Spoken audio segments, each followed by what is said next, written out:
And so when I say Chinese, I want you to scream out the nation that's associated with this. For example, if I say Chinese, you're going to say what?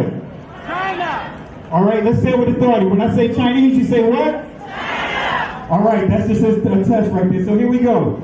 Chinese. China. Russian. Russia. Italian. Italy. German. Germany. Swedish. Sweden. Korean. Korea. Egyptian. Egypt. Nigerian. Nigeria. Black. Exactly. Nothing. Tell him, Pastor. Tell him, Pastor. Black, nothing. I hope you were able to successfully identify the issue. The lion won't sleep tonight. 'Cause we woke now, and we woke now. I said the lion won't sleep tonight. 'Cause we woke now, and we woke now. They want us to sell our souls to barter profit. Like God's property, it's hard to market. So we steady to aim, keep your eyes on target. Cause when you got to drive, yeah, they'd rather you park it. But I don't valet, you ain't getting these keys. I'm keeping closed hands, I'm on bended knee. I'm just a reflection, dealing with 8 sections. Art mixed with life, you can feel the convection. Your lion won't sleep tonight. 'Cause we woke now, and we woke now. I said the lion won't sleep tonight. 'Cause we woke now, and we woke now. I said The same people that have stripped us of our identity and labeled us as a color have told us what it means to be black and the vernacular that we're supposed to have. We're finishing now part 2, chapter 2. And what we've said so far is that people have free will and their actions are, some are good and some are evil. And by the way, the Rambam writes explicitly that everyone has some good actions and some bad actions. Everyone. Everyone. And he takes it for granted that there'll be a variety. We talked about the fact that this world and the next world are asymmetrical. The next world is where the majority of a person's actions, which determine his identity, are compensated. For the righteous, they exist in the world to come and they're rewarded. And for those whose major complexion is black, are excluded from the world to come. Planned Parenthood was made by Margaret Sanger, a known eugenics, with the KKK to control the Jew population. When I say Jew, I mean the 12 lost tribes of Judah, the blood of Christ, who the people known as the race black really are. Hitler was, and the Nazis, of course, expanded on Margaret Sanger's approach to eugenics, right? Eugenics was a movement that was born in the United States under hard doctrines of racism with the intent of eliminating the tribe of Judah in the African-American community in this country, right? To eliminate them. They don't pay rent. The city doesn't have money. It's a chain of events. It's so bad. One rough hour, and I mean real rough, the word will get out and it will end immediately. End immediately. It'll end immediately. We are the party of common sense. I knew that once they had open borders, all of the countries, I didn't think about all over the world. I thought in South America, it's all over the world. Last week, a lot of people came in from the Congo, a big prison in the Congo in Africa. Welcome to the United States. They came in from the Congo. They came in from the Congo. They came in from the Congo. We're going to take back our country, and we're going to make Israel great again, and we're going to make Israel great again. And we're going to make Israel great again. We're going to make You know, the DNA tests that they've done on the Israelis that are living over there, they're Eastern European Ashkenazi Jews. And we do have DNA tests, which, by the way, are banned in Israel. You're not allowed to get DNA tests in Israel. Ladies and gentlemen, my DNA. Now, I bet you thought it was going to be a lot crazier than that, right? Now, you might ask yourself, why is it illegal to obtain this in the state of Israel? Because it proves through your DNA that Jews around the world have no ancestral ties to the land of Israel. But according to Israeli law, the fact that I have Jewish blood gives me more right to somebody's home and land in the land of Palestine than somebody that has been there for hundreds of years. This story begins in October 1949, 1 year after Israel's formation. This is when Netanyahu was born, the second child of a historian. His paternal grandfather was a rabbi and a Zionist writer. His name was Nathan Milikowski. Later in life, he Hebraized his surname from Milikowski to Netanyahu, a name which means God has given. This is Yair Netanyahu's DNA test that has been leaked. You can see right there his Y DNA is RM198. Descendants of RM198 come from Poland, Russia, Germany, and other European countries. Does this look Semitic to you? Does this look Middle Eastern? I just had a rabbi give me an analogy. He said, look, imagine you left your home and then someone came and occupied it, and then you try to get it back, and then they went to the judge. Have you heard some of these analogies? Maybe you can. Yeah, that's assuming that, you know, that's taking it into a place which I don't usually go. That's making the assumption that today's Jews are really the descendants of the ancient Hebrews that used to live in that part of the world some 3,000 years ago. That's making the assumption that today's Jews are really the descendants of the ancient Hebrews that used to live in that part of the world some 3,000 years ago. You can convert to Judaism. You can't convert to a blood family. You cannot convert to a race. Judaism is a religion. That's all it is. So we're supposed to we're just being told that anti-Semitism is now criticizing Israel. Anti-Semitism is anything they want it to be. They can't even define it. They admit in this bill that they've passed through the House that there's really truly no actual protection for Jews, but they're just making it up as they go because they want to say, well, but Semites, which we shouldn't even be using that word anymore because most Jews who practice the religion of Judaism or who are culturally Jewish, even if they don't practice the Jewish religion, but they're culturally Jewish, like many are culturally Christian. Many of us celebrate Christmas, but we're not Christian. That's cultural Christianity. It is what it is, right? They can't define it. They're putting all these rules on us. We shouldn't even allow them to use the term anti-Semitism. It's not real. Most of these Jews are not Semites. That's what the Zionists did, except instead of a baseball team, they went to try to convince the Jews that the Jewish people are a nation, like France and like Spain. We'll get a land, that's Israel, that's our stadium. We'll get baseball bats and balls, we'll create a language. They sat down to create a language because nations need languages. They sat down to create a language because nations need languages. They sat down to create a language. They sat down to create a language. They sat down to create a language. There are Ashkenazi Jews who are entirely European in their DNA. That's why you're not allowed to have a DNA test in Israel, because it will reveal that virtually none of them are Semitic, virtually none of them have any ancestral connection to the land. I was viciously assaulted by a manager in the BBC who had recently converted to Judaism. It's fine. I love all religions. But you can't say I've now converted to Judaism and therefore I have a right to go to the land of Palestine and live in the house of someone whose ancestors have been living in it for thousands of years.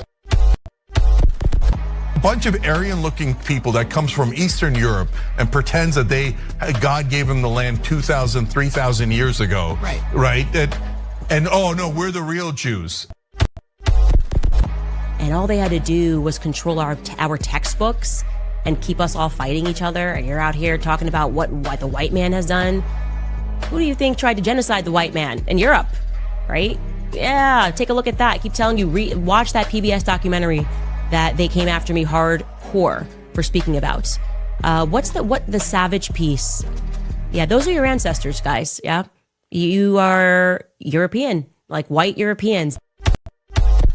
Stop telling people you're chosen. You are not chosen to do ish, except within the Synagogue of Satan. Where does Ukraine come from?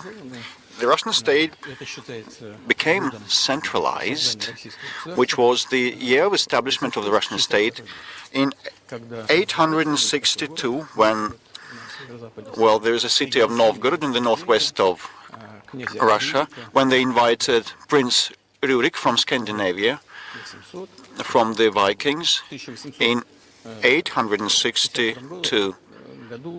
In 1862, 1,000 years since the establishment of the statehood was marked, and there is a memorial dedicated to that in Novgorod.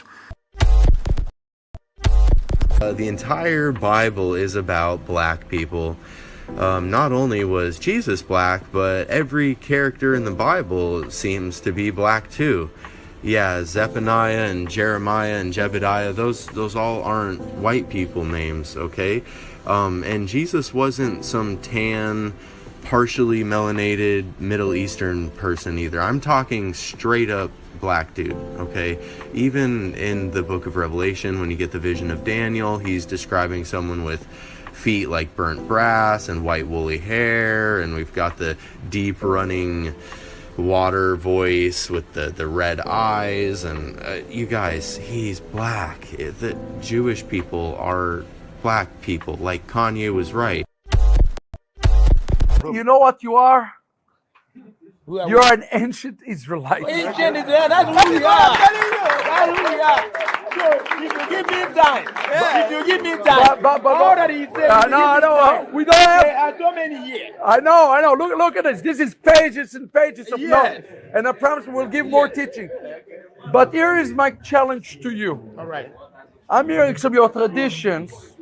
It's like the days of the Bible. Yes. Do you want to remain ancient Israelites, or you want to be Jews? Stranger danger! Stranger danger! Stranger danger! Stranger danger!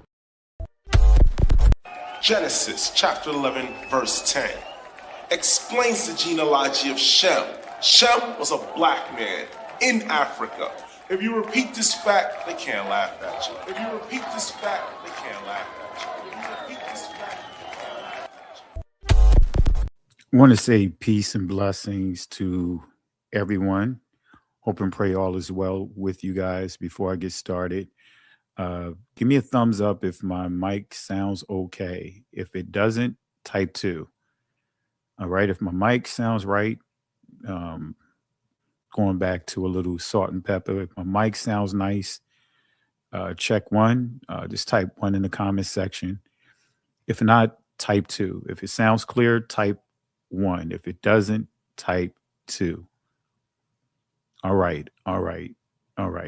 Because sometimes StreamYard to do some crazy stuff, and I don't realize it until after we've done the live, and I go back and review the video, and the audio is off, and sometimes they'll default to the mic in these earplugs here, which is a lower quality in comparison to this mic right here. All right. So we have some things we're going to cover here, and I'm going to kind of put this presentation together. I was trying to get these video clips that we are going to go over, and I was trying to pull in some information that I've taught in the past regarding the 1948ers, right? And for some of you guys that may not be familiar with that term, 1948er, it's a term that I created, to be used synonymously with the Jewish community that we, as we know them. All right. And so That's why I refer to them as the 1948ers. And, with YouTube and social, with social media, with all the censorship that is being applied to it, you have to come up with certain ways to be able to express certain things, kind of like the term talk on code. So that way, we all know when I say 1948ers, you guys know what that means. At one time, I used to say name stealers. I'm constantly moving because of, like I said, the people that uh, monitors these channels, and these guys have been on doing whatever they can to suppress We Woke Now. I can't do shorts like other channels. Believe it or not, we didn't even get monetized until I hit like almost 40,000 subscribers. That feature wasn't even an option, and then I got monetized, and then 6 months later, mysteriously demonetized and got a few strikes to go along with it, and then mysteriously monetized again without me applying. So we're just going to deal with the 1948ers, right? And, I know you guys are familiar with the Epstein files, and, I was going to pull in some of that material here. Didn't have enough time to do it. But I know you guys also familiar with what's going on with the commander in thief posted a video, on his Truth Social platform, depicting the Obamas as, primates, so to speak, as gorillas and apes. And I want to make it clear, this guy is, I didn't have time. I was just thinking about it, right? About Tony Montana. Remember, what's that movie, Scarface? Remember Scarface? When Tony Montana was on the island and initially being, groomed to basically, take over the position of, I forgot the name of the guy, but he was working for Frank. And, but nevertheless, the guy that was, he was up under, remember how he was basically, in a nutshell, he was hanged or hung from a helicopter. And Tony Montana was like, I never liked that guy. For all I know, he had my friend Manny killed. You know what I mean? Not Manny, whatever his name. And he was like a bird that don't fly straight. You know what I mean? And that's this commander in thief. You know what I mean? Got all this bark, got all this talk, but then when the pressure hits, does a lot of tap dancing.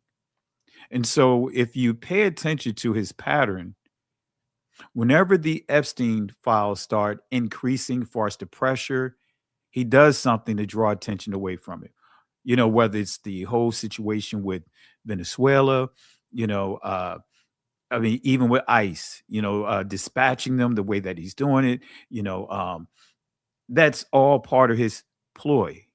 That's all part of how he wants to redirect the attention. And of course, he has all the media in it pretty much inside his pocket, right? Because coming in the door, well, once the media realized he was going to win the election, right? Well, once he won the election, actually, all of a sudden he had these lawsuits and they're settling with them, kind of like the kiss the ring thing, the playbook of the Roman Catholic Church, the playbook of the Christian Church, the playbook of the 1948ers. They all have to go, kiss the wall or bow to the wall of Fort Antonio. That's not the remnant, the relics or remnant of the temple. That's the process. So what he does, and he wants to be this mobster, and that's how he's running the White House, as if he's a mobster. So everyone come and kiss the ring and do favors for him. Y'all know what I'm talking about. Remember the Godfather, when everyone had to come over and, basically offer their services and, protection and things like that, just so that way they could be in good standings with the Don, But anyway, that's how he's operating. So don't think that it's a coincidence that suddenly, he decided to post a post that disrespects the Obamas. That's all calculated. That is calculated confusion. That is calculated witchcraft. And that is deployed. That's the gimmick. That's the the pattern of this guy.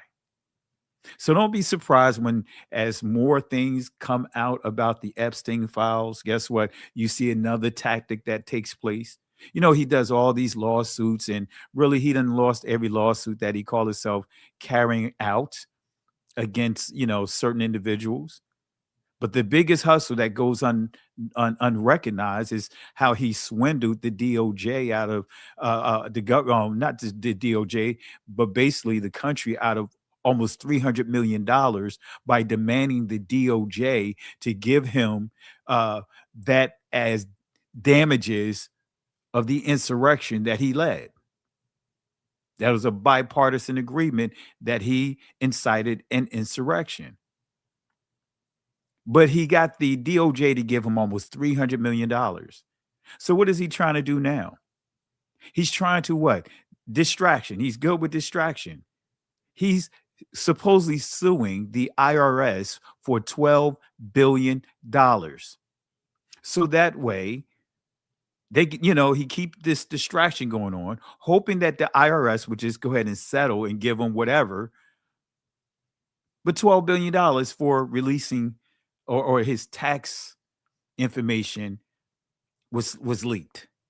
When actually presidents are supposed to what? Be transparent. And he said he'll be transparent with his taxes. So I'm just giving you the playbook, family. That's the whole patterns. That's what he does. This whole thing is a way of shifting and redirecting the attention. All right. So don't get caught up with it. Stay on top of what's going on. Right. Stay on top of everything that's going on, the things he's putting out there. But don't forget this this thing that's going on with the Epstein stuff. That's big, because I have a file that I was looking at, and literally an underage girl. I think the girl was like 12 years old. And inside the file, accusing him of forcing her to do some inappropriate things. I'm just going, it's gross, man. So this is why we want to, I want to deal with Baal worship. Because when we start understanding Baal worship, we automatically default to, which is correct, sacrificing the children, right? Passing them through the fire to Baal. But it's more than just taking their life. It's a lot of other things that come with it, like sexual perversions.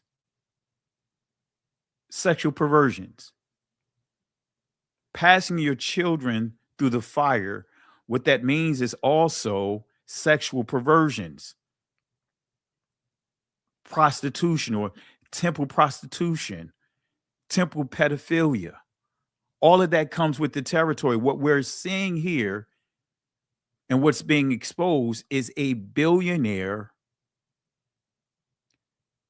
pedo ring. I'll just say it like that.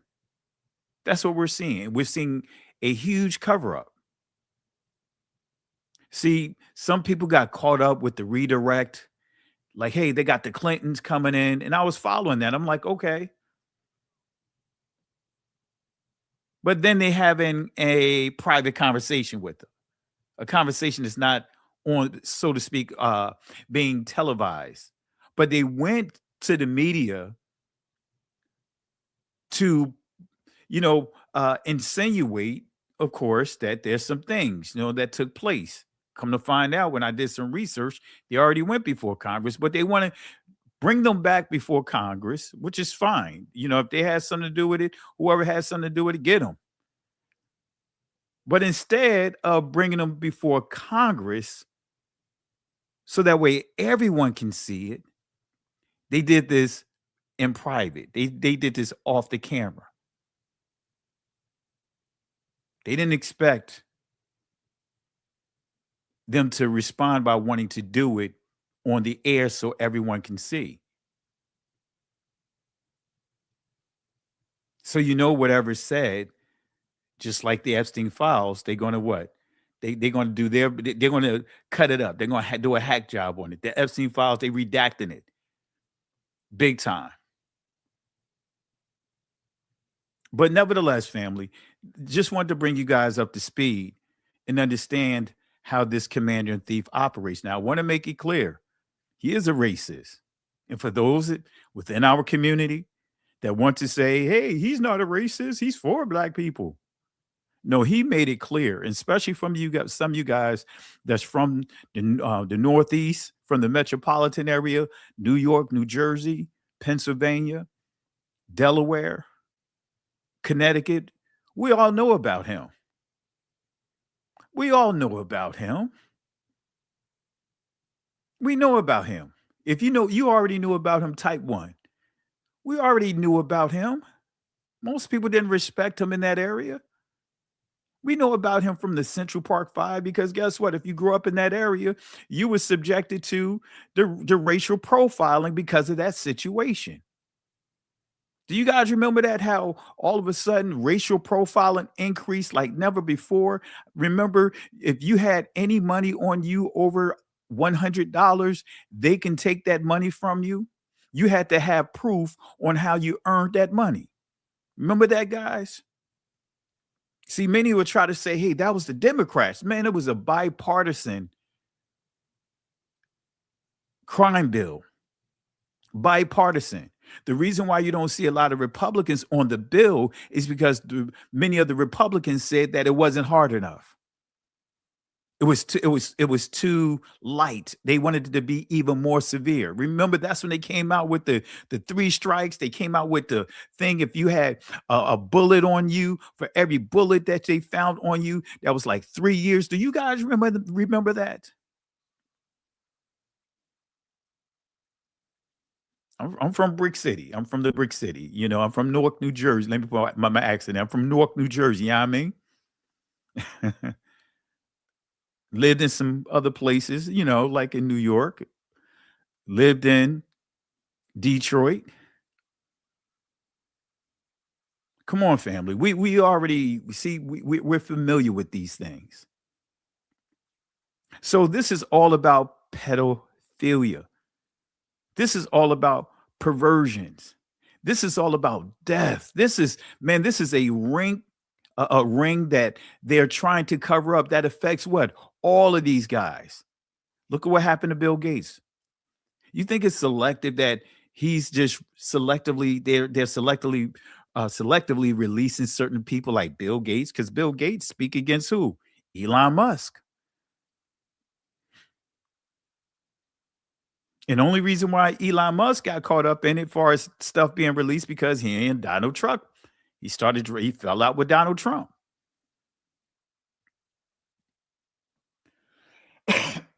But why not release all of what the documents say with who's who? All the billionaires. Oh, family. And we're going to touch and agree. If you guys agree with this, if you guys in agreement with this, right? Revelation chapter 11 makes it clear. The people of the Most High, Yah's chosen people, which is you and I, we have the power to declare, to call into existence pestilence. I'm praying for those pestilence to come in for as a judgment for this Babylonian system that is a worldwide system. I'm praying for a pestilence.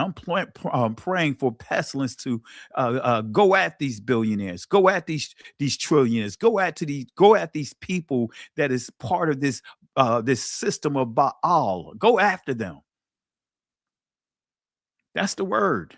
I know some of you guys may say, "Hey, man, I ain't rolling with that." That's because most of you guys don't. Most of the guys, people that are being disagreement don't know what the scripture says. They'll take on this Christian Catholic approach. We're supposed to love everybody.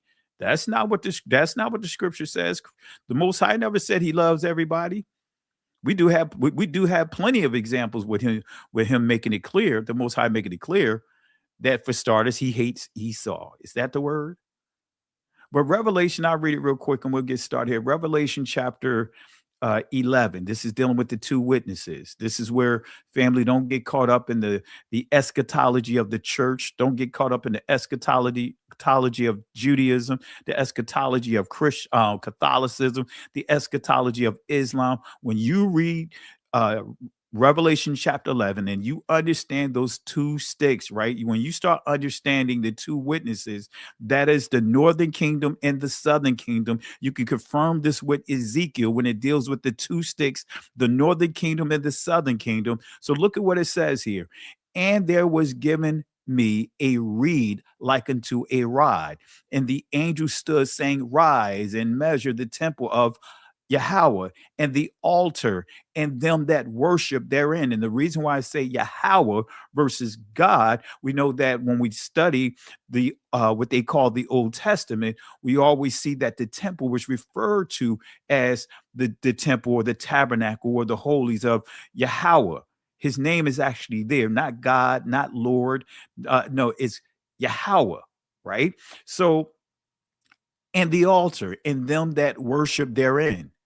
But the court, which is without the temple, leave out and measure it not, for it is given unto the other nations. That's what I'm going to say, the nations, the other nations, right? Because when we start understanding the temple, and I don't like that word Gentile because of the way that Christianity, Catholicism, and Judaism added an entry that is not synonymous to the antiquities. They added the entry of those that are not Jews. That is completely incorrect. It's simply referring to the other nations. Now, depending on the text, it could be the northern kingdom.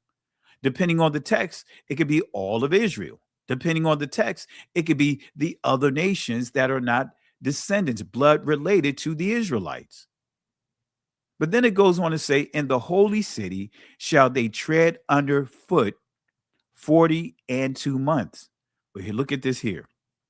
Verse 3, and I will give power unto my two witnesses, and they shall prophesy 1,260 days, clothed in sackcloth. But here's the kicker, verse 4, and it says, there are the olive trees and the two candlesticks standing before Yahweh of the earth. And if any man will hurt them, fire proceedeth out of their mouth and devour their enemies. And if any will hurt them, he must in this manner be killed. They have the power to shut heaven. Look at this, family. If we only understood the power, that's what the Messiah was teaching his disciples. He said, hey, you don't have to, try to push a mountain with your physical might, your physical strength. All you had to do is what? Speak to that mountain, and that mountain would be removed. That is the final lesson. That's the final test that Moses had to deal with, that he failed at. All he had to do was speak to the rock, so that way what? Water would come out. See, verse 6 says, these have power to shut down heaven, that it rain not in the days of their prophecy. And look at what it says, and have power over water to turn them to blood, and to smite the earth with all plagues as often as they will. So that means that we have the power to do exactly what occurred in the book of Exodus, that we have the power to cause as many plagues, as many pandemics as we choose, based upon what? The attacks, the agenda that the entire crafty council have against us. Why don't we hear that talked about inside the church? Have you guys heard it taught that way inside the church? Because the way that we're taught, when you start understanding Revelation, it keeps them, our oppressors, on this side of the good side of the Jordan. When I say this side of the Jordan, the Jordan that the Most High, the side of Jordan that the Most High is going to have his people, that he's going to what? Get victory for, that he's going to avenge. They have us programmed to having them on this side of the Jordan. No, according to scripture, they are on the other side of the Jordan. They're on the judgment side of the Jordan. They're on the other side of that Red Sea or that Dead Sea. Guess what? That's the side of the Red Sea where the waves and everything going to cave in on them. We have the power to speak multiple continuous plagues. And I'm saying it like this: if you touch and agree, come on now, let's speak some plagues on the people that have kidnapped us, the people that continue to try to suppress us, the same people that's trying to erase our history before us, the same people that are coming up with all kinds of bywords and so forth to do what? To hinder Yah's people. Come on, family. Are you guys in agreement with this? If you're in agreement with the type 1, if you are in agreement with the type 1, if you have the courage to be in agreement with this type 1, let's see if you have the courage. Let's see who has the courage. Type 1, if you are in agreement with this type 1, come on, family. Come on, family. Let's give some shout outs here while I see the agreement here. And I'm going to open up here, drop the link here in a second for Berean Scholar, Sister Carol. If you guys want to jump in, feel free to do so. But let's start with Lucky for Max in agreement. That's right. We're going to start speaking plagues. We're going to start speaking plagues. That's why when you understand that in Proverbs, when it says death and life is in the power of the tongue. Family, we have that power. They know it. You'd be surprised what they know about us. They know it.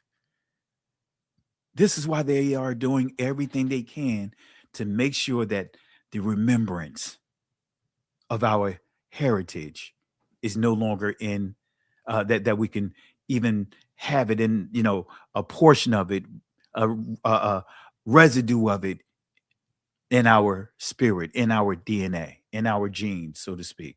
Shout outs to Grace in agreement. Shout outs to Yahweh Nathan. Peace and blessings to you in agreement. Enoch to Revelations, in agreement. Daily repentance, peace and blessings in agreement. Martin or Martania, Martinaya, excuse me if I mispronounce or your name.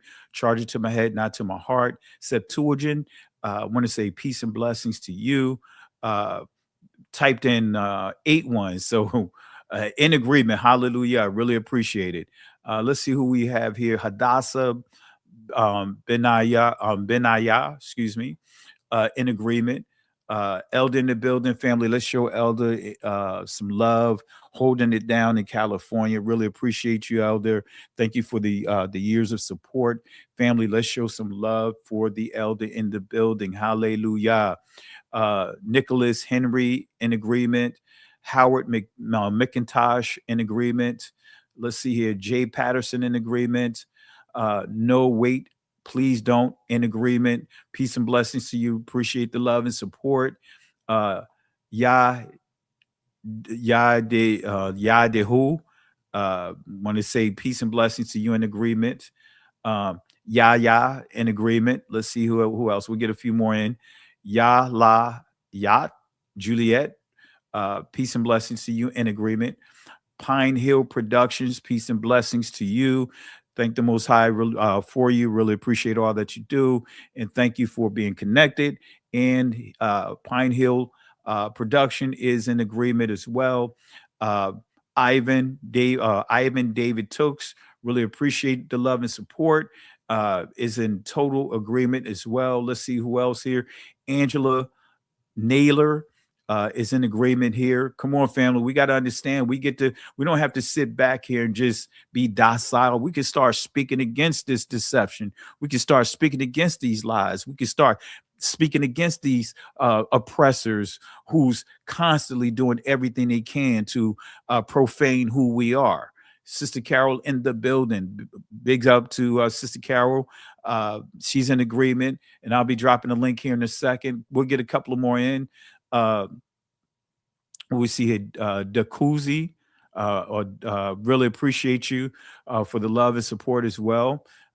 Sunny Lion, peace and blessings as well. Appreciate the love and support. Let's get a couple more in here, and then we'll go ahead and continue.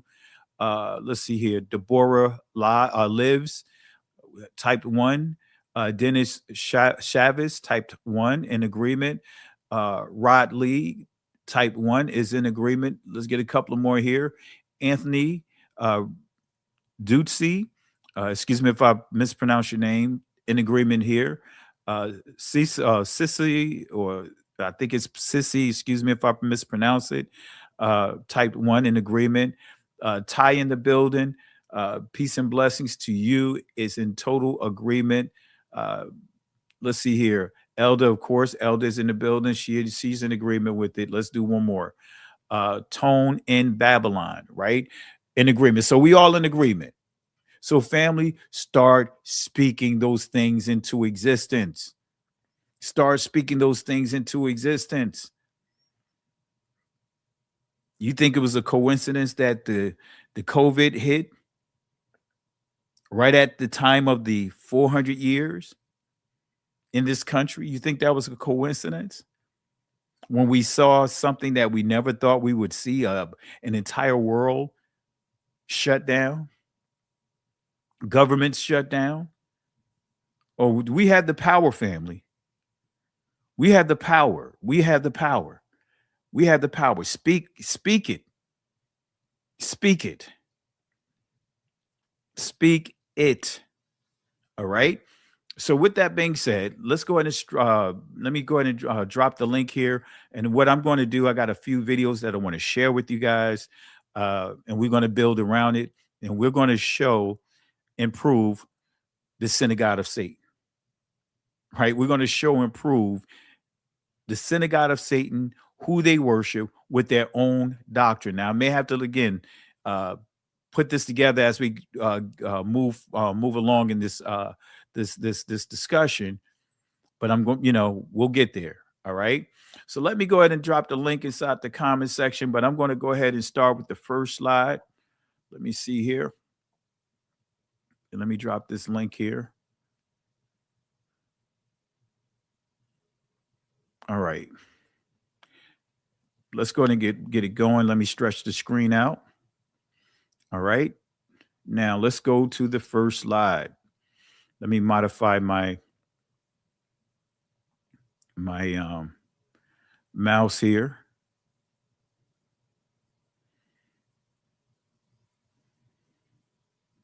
All right, there we go. Let's go to the first. All right. Let me do one last thing here before I get started. All right.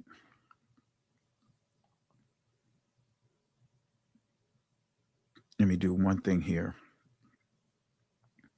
I like to make sure my presentations are a certain way. And I want to make sure we get the animations out. I want that, you guys already know. Let's see here. Let's fix this here real quick. Because I already see something that's about to happen and I just don't want it to occur. First, let me fix this one thing. Let's go to pictures, message, PowerPoint. And let's see here. Let's get this wall here. All right, there we go. And let's look at this transition. Let's make sure. All right, that says none. All right, looks like we're good. Just making sure oh, there it is. That's the one. Let me make sure I take that out. All right, think we should be good after that. Yeah, I think that's the only one. All right, let me try to look at one more. All right, we should be good. We should see a better transition. Should not through every transition of the slide see what we saw. All right, let me know if you guys can hear this. Let's start with this first video clip here. All right, let's start with this first video clip, and I'm going to see if I can, while this is playing, if I can see if I can upload to Jeffrey Epstein's niece, who made reference to Baal and the perversions that she witnessed. All right, within her family. Okay, so let's go ahead and get it in.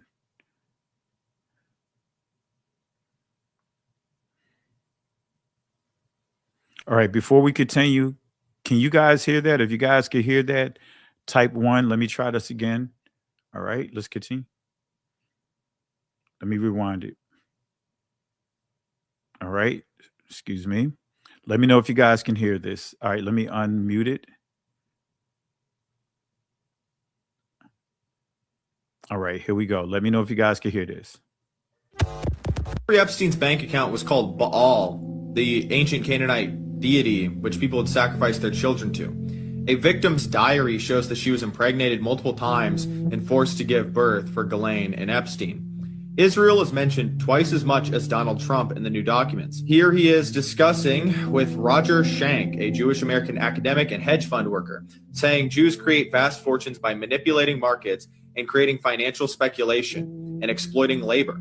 He says, let the Goyim deal in the real world. In a discussion with the Rothschild family, Epstein says if they overthrew the Ukrainian government, there would be great opportunities. The Rothschild family paid Epstein $25 million for certain algorithms. While talking to Peggy Seigel, August 7th of 2010, she asks if an event is going to be 100% Jewish. He says, no, they'll have Goyim in abundance. But don't worry, they're just brilliant wasps from JP Morgan.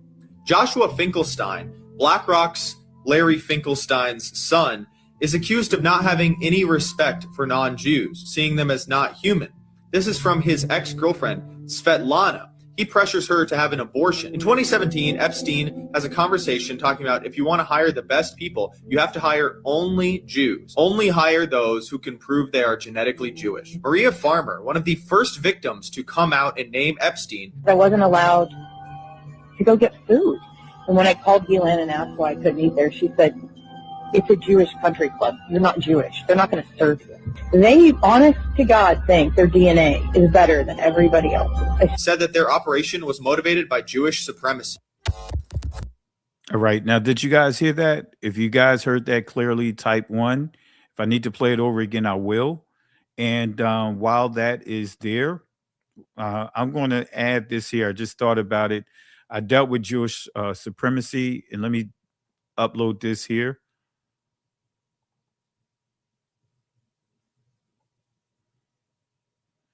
All right, I'm going to copy this over because this is something that I really want you guys to peep out here.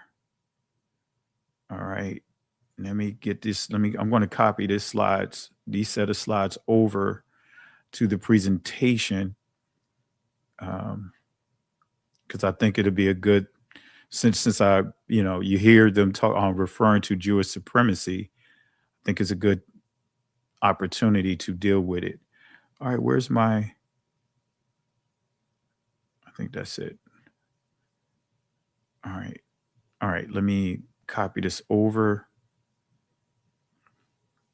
And then we'll go to the next slide.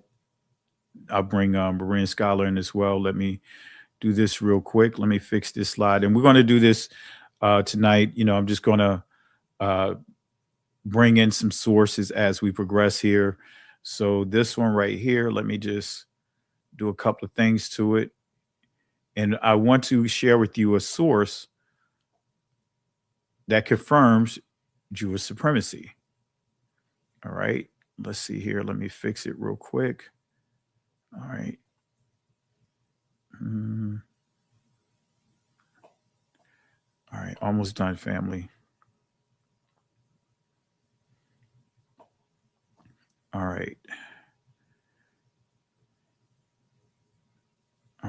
let me do one thing here. All right.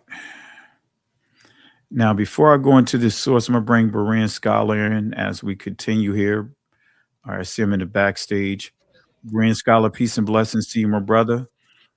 Shalom, brother. Can you hear me? Yes, sir. Yes, sir. Yes, sir. Man, I am grateful to be here. What a wonderful day to celebrate and worship the Most High, and grateful to be here with my family, Israel. Hallelujah. Hallelujah. Hallelujah. Hallelujah. Hallelujah. Well, you know the routine. We're getting back into the cult of Baal. You know, we dealt with that for a little bit and transitioned to some other things, and this is a great segue to get back to the cult of Baal with the thing that is going with Epstein. You know, so really appreciate you being on, and you know how we do. Anytime you want to chime in, feel free to do so. Yes, sir. Yes, sir. Hallelujah. Hallelujah. So family, this is what I want to share with you. One of the this particular source here, Jewish fundamentalism in Israel, right? This source here is by Israel Shahak and Norton oh man, my thing's turned on me. Mezvinsky. All right, let me clear something up real quick. I know why it's doing that. The page flipped on me, and I know when it does that, it's because there's some things I should have cleared. All right, let's see here. I'm gonna do it this way. All right, I'll just manually remove it. Not sure if you guys can see it at the bottom right. There's a little speaker there on my end, and that's because when I do certain presentations and when I use the slides, I kind of use the slides to kind of sync up, and so It's not it showing still on the keeps. screen. All right, but I deleted it. I deleted it. Appreciate it.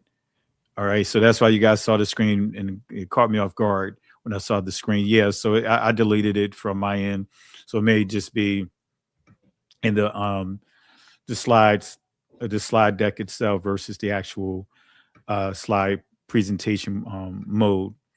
So as you see this source here, Jewish fundamentalism, Israel Shahak, Norton, Desvensky, Jewish fundamentalism, as I pointed out in Israel, Pluto Middle Eastern Studies, page 59. And look at what it says about Jewish supremacy. The difference between a Jewish and a non-Jewish person stems from the common expression, let us differentiate. Thus, we do not have a case of profound change in which a person is merely on a superior level.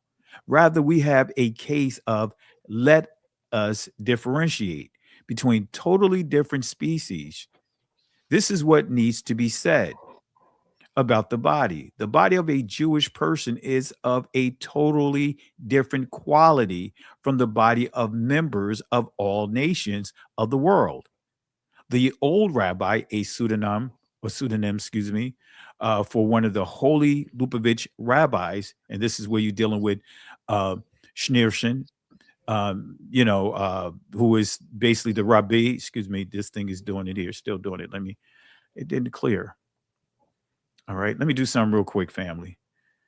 Let me stop this here. I have to probably take it out of presentation mode for a second in order to do that. Let me pause it, see if that allowed me to do it, because it's flipping. It's still going through it. Actually, let me do it like this. And all right. Where is it?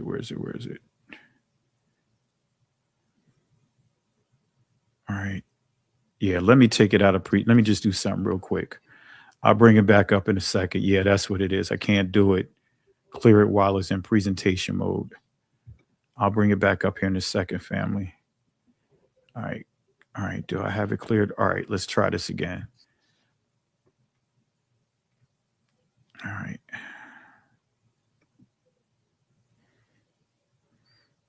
All right, let's share this again. And let me know if you guys can see my screen here. Can you guys see my screen? Yes, we can. All right. All right. Okay. So let's try this again. Okay.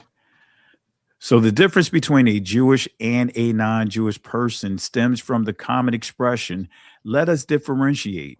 Thus, we do not have a case of profound change in which a person is merely on a superior level.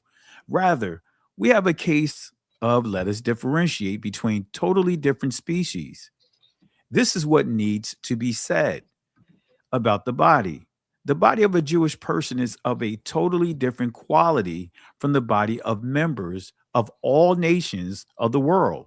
The old rabbi, a pseudonym for one of the holy Lubavitch rabbis, explained that the passage in chapter 49 of Hatanya, in other words, the basic book of Chabad, and you have chosen us, the Jews, means specifically that the Jewish body was chosen by God because a choice is thus made between outwardly similar things. The Jewish body looks as if it were were in substance similar to bodies of non-Jews, right? And then you skip over to page 60. It says here, the body of a Jewish embryo is on a higher level than is the body of a non-Jew. This is expressed in the phrase, let us differentiate about the body of a non-Jew, which is a totally different kind. The same difference exists in regard to the soul. The soul of a Jewish embryo is different than the soul of a non-Jewish embryo. We therefore ask, why should a non-Jewish be punished if he kills even a non-Jewish embryo, while a Jew should not be punished if he kills a Jewish embryo? You see what's happening here, family? If you pay attention with what it's saying here, it says, why should a non-Jew be punished? In other words, someone that's not part of their community be punished if he kills even a non-Jewish embryo. So it's saying, why should someone that's not part of their community be killed or have what they would call it now I can't think of it, the death penalty, but it's another term I was trying to look for. What is that term? Execution? Not execution. What was it? Corporal, whatever. I can't think of the term for sentencing to someone to the death penalty. Now I'm drawing a blank here, but anyway, but still the death penalty. We'll just say the death penalty, right? But we therefore ask, why should a non-Jewish or non-Jew be punished if he kills even a non-Jewish embryo? So now this is dealing with, when you see embryo, killing an embryo, this is dealing with abortion, capital punishment. That's what I was thinking about. A non-Jewish embryo, while a Jew should not be punished even if he kills a Jewish embryo. So it says here, the answer can be understood by considering the general difference between Jews and non-Jews. A Jew was not created as a means for some other purpose. He himself is the purpose. So it's saying that they are the purpose. Since the substance of all divine emanations was created only to serve the Jews. So they're saying that everything, including the creation itself, is in place to serve them. And we already know that the 1948ers are not the people of the book. And I do have a source here. Matter of fact, it's within arm reach here. Let me pull it out here.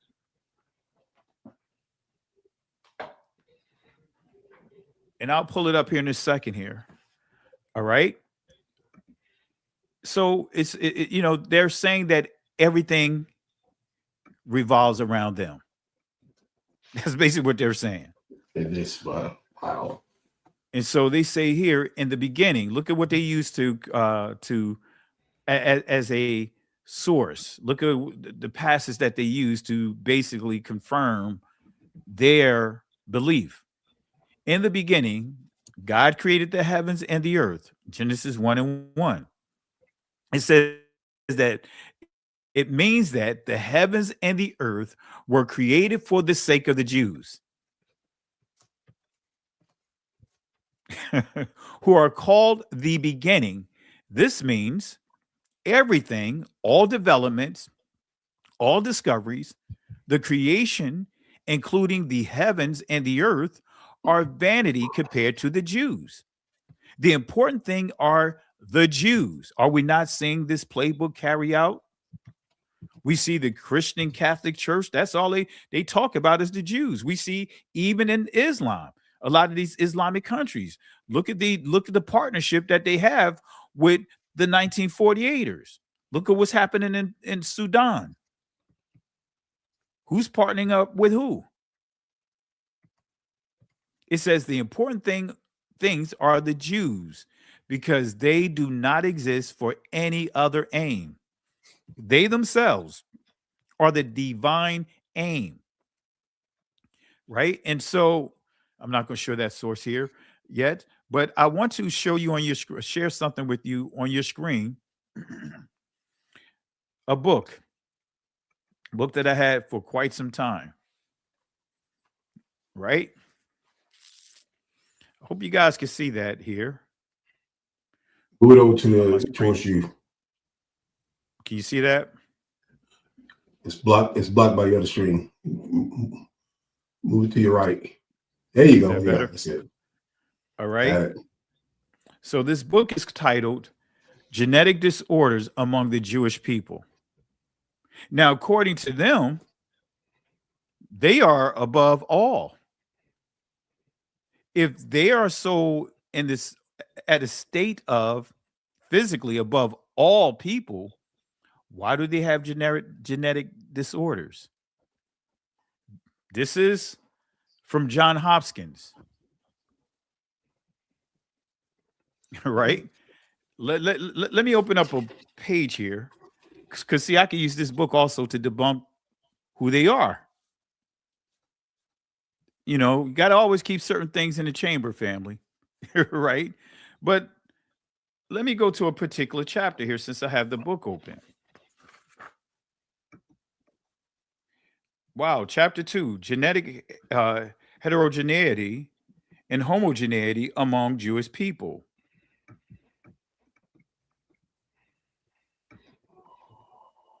Look at here, genetic disorders in the Bible and the Talmud are interesting, right?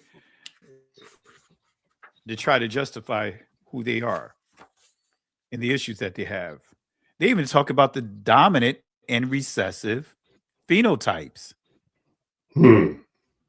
We know that one. Yeah, I'm gonna have to go back into this so that way you guys can see that they tell on themselves. Autosomal recessive inheritance. But let me see here. Let me see if I can find here. And family, see what they try to do, as we're going to prove here, they manipulate scripture to try to justify their narrative, right? And they try to use the Talmud to explain and push their contradictions. And I'm going to prove that to you in the source that we're going to pull up here. All right. One of the things that they highlight. All right, let me see. What's some of the diseases here? Bloom syndrome, right? They highlight a number of, let's just say, diseases and conditions, and pretty much for the most part, they have a much higher rate than the average group, the average person. This is why, and we don't have Sister Carol on here, she could confirm it as well. When a Jewish person or 1948 to go to the hospital, right? They have to let the doctors know that they're a 1948er. Even though they're Caucasian, they could be Caucasian just like the next person. But they have to let them know that they are a 1948er. Are you familiar with that, Berean scholar? Yes, sir. Yes, sir. What the main reason Right. Aaron did his research because of the health reason. Aaron Hellhite. Exactly. And that's what led him to. He wasn't on this path of trying to prove that the Khazarian hypothesis is real.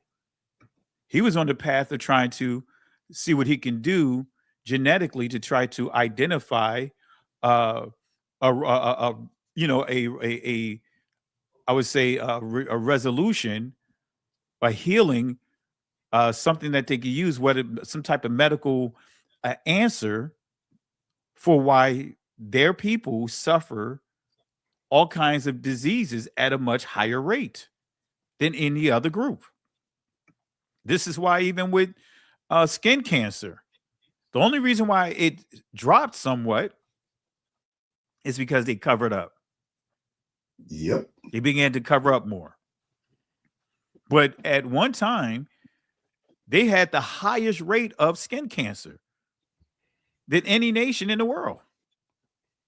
But yet, they're supposed to be from that area. Brent Scholar, anything you want to add? Well, that's the truth coming to surface, even though they didn't want it to come to surface. Because when he did that, I think he suffered from some of those conditions, and that was his motivation. Because you remember the email that I had back home with somebody. That it was totally a scientific dig for medical help for his people. Then it opened a whole can of worms that he didn't want to open up. See, he truly found out the origins of his people. But Rich also found out, like you said, that they came from a small group of people, 300 people from that region. That's why they had these conditions. Yeah. Like I'm looking at one condition here called the Bloom syndrome, and this deals with something that's it says is resembling lupus, right? But the key it says here in 1966, this is on page 73 of this book. In 1966, German and co-workers described chromosomal breakage in patients with Bloom syndrome and noted that they have a predisposition for neoplasia. The first review article on the disease was published in 1969 by German, who by that time had determined from data on 27 cases that the disorder occurs most frequently among Ashkenazi Jews. German has since become the leading authority on this syndrome. And in 1977, he and his colleagues published their findings from a survey conducted in Israel. All right. And it goes on and gives some additional information on that. Not going to read all that, but it lists a number of conditions that are much higher among their community than any other community. And that's one of them. All right. And like I said, maybe one week we'll delve into this book and pull out some key information here, even as we highlighted issues with the recessive gene in both the male and female. And like I said, and if you guys understand this too, what they call it, organ donors doesn't come from their community. Look it up. All right. So family, this source right here proves, let me stretch the screen back out so you guys can see here. This source that we just highlighted proves Jewish supremacy. It proves, let me go back and let you hear this part of the video again. And I gave you proof from their own sources that substantiate the claim of Jewish supremacy. Let's go back a little bit here. All right, let's play it one more time. And all right, here we go. I didn't mean to go all the way back. Epstein's bank account was called BAAL, the ancient Canaanite deity which people had sacrificed their children to. A victim's diary shows that she was impregnated multiple times and forced to give birth for Ghislaine and Epstein. Israel is mentioned twice as much as Donald Trump in the new documents. Here he is discussing with Roger Schenck, a Jewish American academic and hedge fund worker, saying Jews create vast fortunes by manipulating markets and creating financial speculation and exploiting labor. He says, let the Goyim deal in the real world. In a discussion with the Rothschild family, Epstein says if they overthrew the Ukrainian government, there would be great opportunities. The Rothschild family paid Epstein $25 million for certain algorithms. While talking to Peggy Seigel, August 7th of 2010, she asks if an event is going to be 100% Jewish. He says no, they'll have Goyim in abundance. But don't worry, they're just brilliant wasps from JP Morgan. Joshua Finkelstein, BlackRock's Larry Finkelstein's son, is accused of not having any respect for non-Jews, seeing them as not human. This is from his ex-girlfriend, Svetlana. He pressures her to have an abortion. In 2017, Epstein has a conversation talking about if you want to hire the best people, you have to hire only Jews. Only hire those who can prove they are genetically Jewish. Maria Farmer, one of the first victims to come out and name Epstein, I wasn't allowed to go get food. And when I called Ghislaine and asked why I couldn't eat there, she said, it's a Jewish country club. You're not Jewish. They're not going to serve you. They, honest to God, think their DNA is better than everybody else's. said that their operation was motivated by Jewish supremacy. All right, so you heard them say it's motivated and operated by Jewish supremacy, and we just gave a source on that. I want to say for those that may have issues with the video showing on your end, because it's showing on my end. Is it showing on your end, Berean Scholar? It's not showing. It's not showing on the back office, though. It's not showing in the back office. Your screen with the scripture is still up, or with the text is still up. All right, let me look at it on my side because I was going to say maybe refresh your browser. So let me check on my end real quick, family. And that's the thing with YouTube, unfortunately. All right, because I was going to upload this, but because of the size of the file, let me see here. Let me see here. I may upload it just so that way you guys can see it, but let me look here just to make sure here. I may upload it just so that way you. All right. And that's why you're doing that to bring to add to what you're bringing out, that this mindset that they have, also being that they are influencing all the decision makers in our Congress, the business corporation that is influencing our Congress and our government. These people actually really have this mindset against everybody now, especially against us. They know who we are, but against everybody. Absolutely. You hit it right on the nail. And I'm going to upload this video too, because I'm showing that it was fine on my end. All right. I didn't see it locked when I was even reviewing the video, but I'll just do this just to make sure. I can't load all the videos up because one of the videos I'm going to share is pretty lengthy and, StreamYard just won't allow it. All right. Let's see here. Which one was that one? That one was.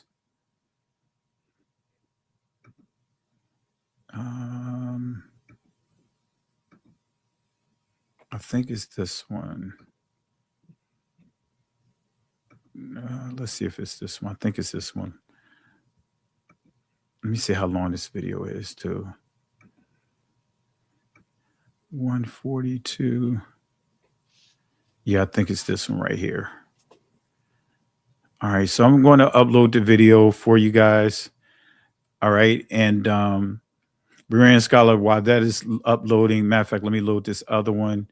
While that's uploading, I see you have a video in the queue. Did you want me to go ahead and Yeah, it's showing sort of the same thing, and this is some of the things that was leaked out of the files that was dropped. Okay, all right.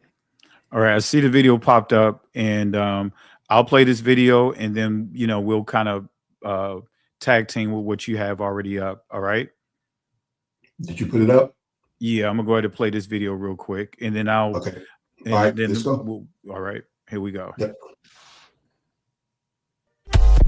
Jeffrey Epstein's bank account was called BAAL, the ancient Canaanite deity which people would sacrifice their children to. A victim's diary shows that she was impregnated multiple times and forced to give birth for Ghislaine and Epstein. Israel is mentioned twice as much as Donald Trump in the new documents. Here he is discussing with Roger Schenck, a Jewish American academic and hedge fund worker, saying Jews create vast fortunes by manipulating markets and creating financial speculation and exploiting labor. He says, let the Goyim deal in the real world. In a discussion with the Rothschild family, Epstein says if they overthrew the Ukrainian government, there would be great opportunities. The Rothschild family paid Epstein $25 million for certain algorithms. While talking to Peggy Seigel, August 7th of 2010, she asks if an event is going to be 100% Jewish. He says no, they'll have Goyim in abundance. But don't worry, they're just brilliant wasps from JP Morgan. Joshua Finkelstein, BlackRock's Larry Finkelstein's son, is accused of not having any respect for non-Jews, seeing them as not human. This is from his ex-girlfriend, Svetlana. He pressures her to have an abortion. In 2017, Epstein has a conversation talking about if you want to hire the best people, you have to hire only Jews. Only hire those who can prove they are genetically Jewish. Maria Farmer, one of the first victims to come out and name Epstein. I wasn't allowed to go get food. And when I called Ghislaine and asked why I couldn't eat there, she said, it's a Jewish country club. You're not Jewish. They're not going to serve you. They, honest to God, think their DNA is better than everybody else's. Said that their operation was motivated by Jewish supremacy. All right. So you heard that, family, and you got to see the video that I actually played. And just reiterating what we already covered with the Jewish supremacy. Berean Scholar, have your video up here. You want me to go ahead and play it now? Yeah, we'll play it. All right, we'll play it here. To go get food. And when I called Ghislaine and asked why I couldn't eat there, she said, it's a Jewish country club. You're not Jewish. They're not going to serve you. This is how this woman spoke to me. Yeah, this is how these people think, Whitney. They, honest to God, think their DNA is better than everybody else's. I swear to you. It was a theme all the time with them. With Eileen Guggenheim, with, Jeffrey Epstein, with Ghislaine. It was a theme. Jeffrey was a lot less horrible than Ghislaine as far as a human being, like just being around, because she was raping just as many children. So the country club, you weren't allowed to go because it was only for, people of a certain religion Jewish and people. ethnicity. Okay, so Religious. that's unfortunate. I mean, they could cut you down, and it was so morally devastating. You just felt useless as a human being when you were told you're nothing because you're not Jewish, you're stupid, you're useless, a useless white girl, a poor little peasant, just the things that I was called, I was just like, I believed it, because it was like a cult, the problem. Yeah, you wouldn't believe the way Jeffrey and Ghislaine spoke about African Americans. It was like, it made my skin crawl. Anybody who was not Jewish, and you can write about this, but the way they spoke about them, it was really horrifying. And it showed me a great deal about how these people truly believe that they're chosen to do something here. I don't know. It's unbelievable to me. I mean, and it was every one of them, the way they spoke. And one time I heard Isabel say to her mother, Eileen, Mommy, why do you call Maria a nobody? And she said, honey, Isabel, Maria is not a Jew. She is a nobody. Well, it is worth So you pointing, can see why for about 20 that type of years. stuff I might actually include just because the Maxwell family has You ties should to include this it. group You that's, should include it. What's it called? Chabad There he is. Lubavitch. And group got it. openly talks about how only Jews are human and the rest of human beings are like cattle, basically. And family, what you see on the screen here, that's froze. Well, that's the end of the clip. This is actually Netanyahu meeting with Schneerson, who is considered the Rabbi over the Lubavitch group, and he's considered to be the Messiah, right? And he's even included in the education bill that Bush Sr. signed in like 1990, 1991, right? And even like that synagogue that had the tunnels in, that connects to these guys, right? And so here, the Rabbi, so to speak, He's tasking and charging Netanyahu to do whatever he need to do to provoke the Messiah to come. As you see here, it says here, what hasn't changed, however, is that the Moshiach or Moshiach or Moshiach, however you want to pronounce it in the Israeli, still hasn't come. So he told him, he challenged him at that time to do whatever he need to do to provoke basically war to instigate their Messiah to returning. All right. And that's and think about it. Think about 911. Think about that whole timeline that led up to it. You know, and one of the common denominators that they, over the years is the Iranians. You always hear them bringing up a nuclear threat with the Iranians, and they've been doing this for almost 40 years now, right? And what they won't tell you is that the 1948ers have a nuclear, nuclear warhead weapon, have nuclear developments to create nuclear arsenal, but yet the other communities, they're trying to prevent them from doing so. So it's a lot of, but again, this all been far as the rehearsing of this in our ears. You're talking 40 years, 40, 50 years. Berean Scholar, you was getting ready to say something? And you said that they're sitting on a nuclear war stockpile, and also they're not compliant with the UN sanctions to inspect. Every country that has nuclear stockpile comply, and they inspect, and people know what they have, know what they own. They're the only one in the world that don't comply. Absolutely. Absolutely. All right. So now, family, this next video I'm going to share with you, right? And I believe that's in this clip here. I'm just going to play it for you so that way you guys can see it. I went on and uploaded it. Let me fast forward here. This is a source that I was making reference to. You know what? I see why you guys said the screen is froze. Let me stop the screen and let me share it again. I see why it was froze. All right. All right. I think I've figured it out. Because when I relaunched the PowerPoint, I didn't unshare it and reshare it. All right. So the chair of the keyboard. Yeah. So let me mute it. Now let's see if you guys can see the screen move. Is this there? It is. All right. I just ignored you, Berean Scholar. I'm quick with it. Anyway, so family, this is one that I want you guys to pay attention. This is a Jewish pageant, right? With at least 100, actually, this says 125, but it was at least 150,000 1948ers and other participants that was here. Some of the numbers go as high as 250,000, right? And this is at Chicago State Fair in 1933.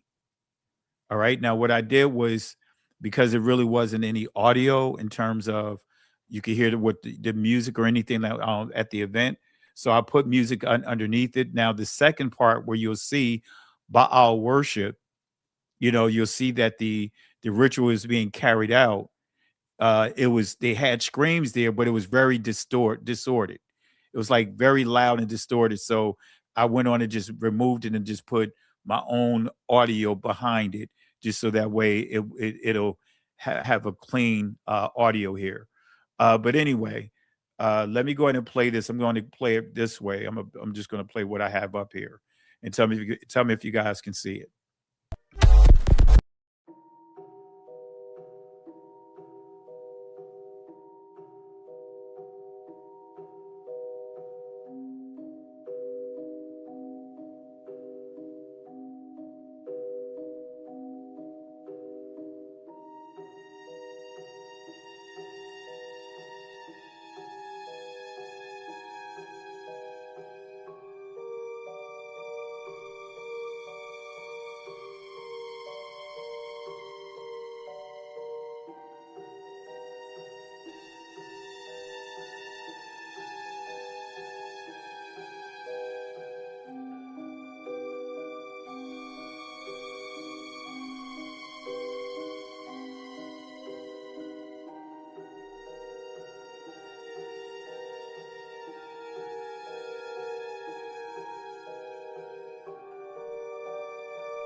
Well, I thought I took the audio out. I didn't, but you guys got to hear it though, and you actually see them having a mannequin the size of a baby, and you saw how they were parading it, right? I'm going to mute this out here. It's muted, but I'm going to go to the section on the screen here. Let me go here, and I'm gonna pause it, and you guys going to see it here.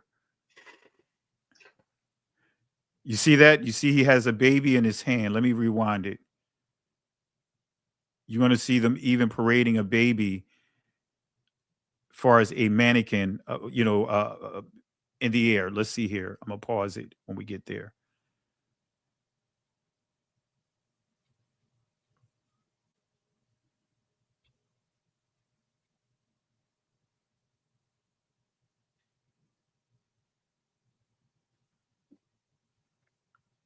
All right.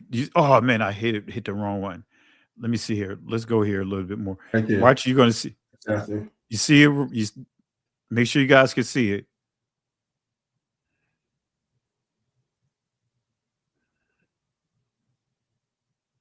All right, let me rewind it a little bit more.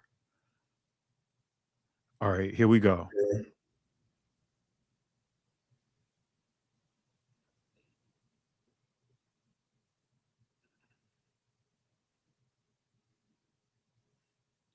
You see Right there. that?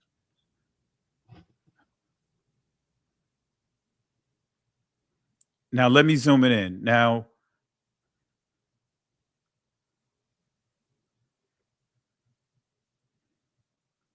can you guys see that?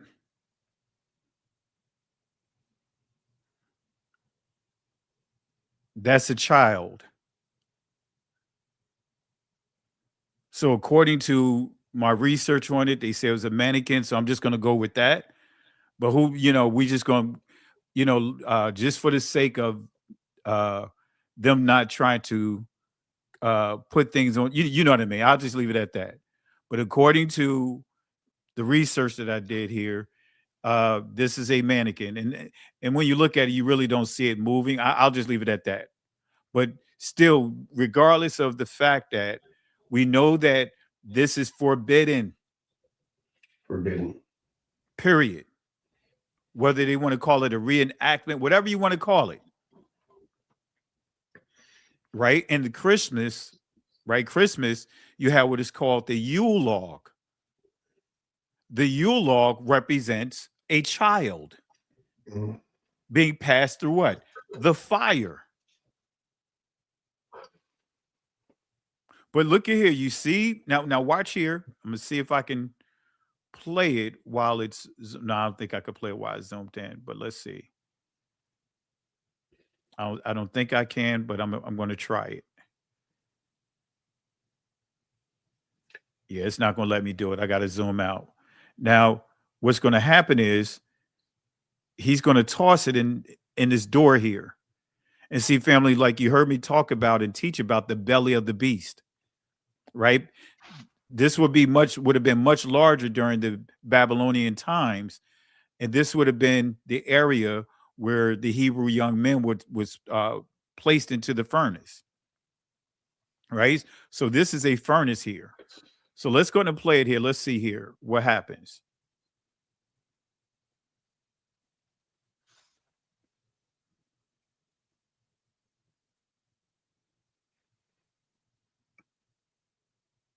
Come on, family. Now let me rewind it a little bit more. You'll see them holding it up, lifting it up in the air. Right here. You see it? Matter of fact, let me change my mouse. This is horrific. All right, now let me rewind it some. Oh man, it's not doing it here. It's not working right with my, anyway. But you guys get the gist of it, family. I can't do it with this pointer. Let me change it back to the regular. Now, this was a celebration happened in Chicago, Illinois, in 1800s. In 1800s. No, actually, it was 1933. 1933. 1933. Yeah. At the World Fair. Yeah. And thousands of that sect of people. So this is like, you know, the reenacting of the Babylonian worship that happened in Chicago.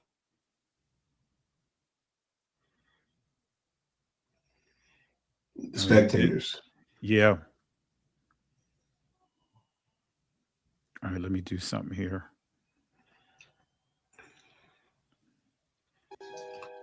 Can you hear it? These are, yeah, I can hear the music now.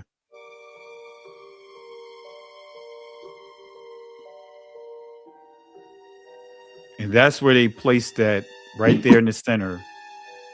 That's where they place the mannequin. And look at, they got the commandments there. You see that? Mm-hmm. Written in the Israeli language. That's not ancient Hebrew, family, just to make sure we're clear on that.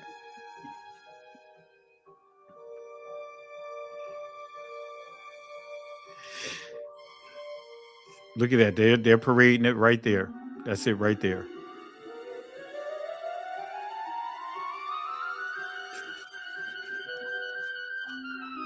I'm glad you pointed it out, Pastor.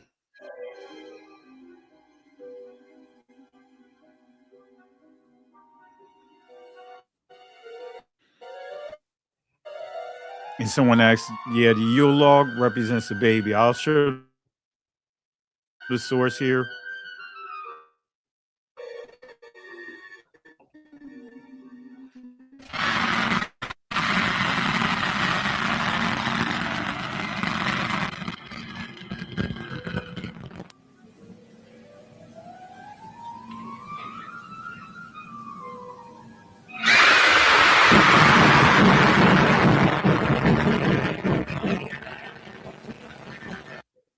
I'm going to pause it, man. That's just sick, man. That is just sick. Here's the thing that comes to my mind, Pastor. That was thousands of business owners, bank owners, Wall Street, congressmen, people who are in the know, who was in this celebration. And they're still doing this stuff today. Yeah. NC family, we did a series on the cult of BAAL, and we dealt with the Bohemian cult. Right. And I may pull some of those slides up here if we have enough time. I do want to play another video before we get to the Oprah Winfrey, because what's interesting about the Oprah Winfrey, if you try to find this video, actually the video with her having someone that's part of the 1948ers bearing witness on what she witnessed in this behavior, the actual episode is labeled Mexican Cult Murderers. So it made it easier for it to what? Fly under the radar. I believe she purposely named it that versus what it was actually about. It had nothing to do with Mexican cult murderers. It was dealing with the 1948ers. All right, so let me show you what Epstein's niece said about what went on and what she was subjected to. And then I'm going to show you, we're going to go into some sources to confirm with their own sources what they refer to as rabbinical literature. All right, let me show this Epstein's niece giving her testimony. I just put a quick 60-second clip here, but listen to what she says. Cults and the bloodlines that continue to these generations, to these generations. And I think you're the first survivor. Who's actually detailed how that has continued over the ages. How that has continued over the ages. If you could maybe expand on that a little bit, I think the viewers would find this fascinating. I think the viewers would find this fascinating. What specifically would you like expanded on? What specifically would you like expanded on? What was the cult that you mentioned earlier, the ancient one? That you mentioned earlier, the cult of BAAL. The cult of BAAL. Yes. BAAL. Yes. I know very little about it. My family masqueraded themselves. Ancient cults and the bloodlines that continue to the. My browser acting up. I'm gonna play it again. I was told there was echo, so I was able to catch it. So I you won't hear echo. I'm gonna play it again. Here we go. Ancient cults and the bloodlines that continue to these generations. And I think you're the first survivor, perhaps, who's actually detailed how that has continued over the ages. So if you could maybe expand on that a little bit, I think the viewers would find this fascinating. What specifically would you like expanded on? So what was the cult that you mentioned earlier, the ancient one? The cult of BAAL. BAAL. Yes. BAAL. Yep. I know very little about it. My family masqueraded themselves as Jewish publicly. But behind closed doors, at Passover dinners, when I was drugged, would admit, we are Satanists. All right, family. So that's from her own words. In that interview, and it's a longer interview. I didn't have time to go, get more clips out of it, but she's expressing what she witnessed and what she was subjected to, because she admits that she was subjected to, being touched inappropriately, had things done to her that was very inappropriate. And we'll if I don't have enough time today, but this is not going to be the last discussion we have on this. Berean Scholar, he's going to say something. And she mentioned the name, the code of BAAL. And for those of you who are coming in, Pastor played a video earlier that Epstein. Hello? Can you hear me? Yeah, I can hear you. Yeah, Epstein named his bank account. He named his bank account BAAL. He actually put that on his bank account. He was worth at his so-called death $600 million, which they said about $250 million flow yearly through his bank account. $600 million, but he named it BAAL. All the stuff he was doing.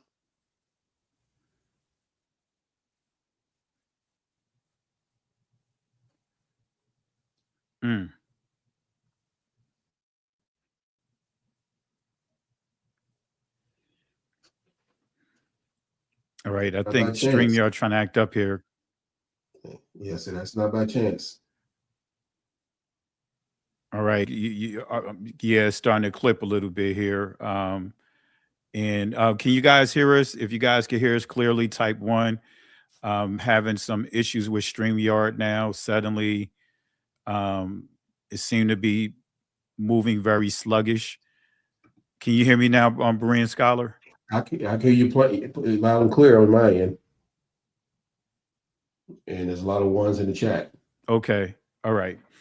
So family, it looks like everyone in the chat can hear us. Okay, so we're good. So Berean Scholar, if I do fall off, just keep it going. You know what I mean? Yes, how they do. You experienced that a week ago. All right. Oh, yes, so we family, did. I want to transition over to another video. And this is with Oprah Winfrey. And let me close out a couple of things too, because I know sometimes, I could get hit with a performance issue. So let me close some things out to make sure I don't really have much open, but let me close this one thing out. See if that'll help.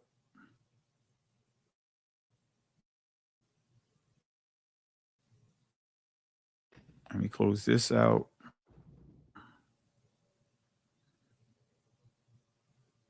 All right, let me close out some of these apps here that I have open. All right, let's see here. And kind of see some way you do that, Pastor. Right. And this should, I believe, help somewhat, but we'll see. We'll see. We'll see. All right. Last thing, and that should do it. All right. Hopefully that'll help with the performance, because when you're using Chrome and Firefox, they are heavily, memory hogs. They'll take up a lot of your processor speed. Okay, but let's go ahead and continue here. Let's go to Oprah Winfrey, Mexican cult murders. All right, 1989. This is from that episode here. Okay, I'm going to unmute myself. I couldn't upload this because this was too long, but I want you guys to pay attention and listen to what is said, and then I'm going to bring some sources up from the Talmud and another key source, so you guys can hear and see, and you can get this information for yourself, that this is supported in their doctrine. Okay, let me go ahead and play this here, and let me know, Berean Scholar, if this plays good. All right. Yes, sir. All right. Let me see here.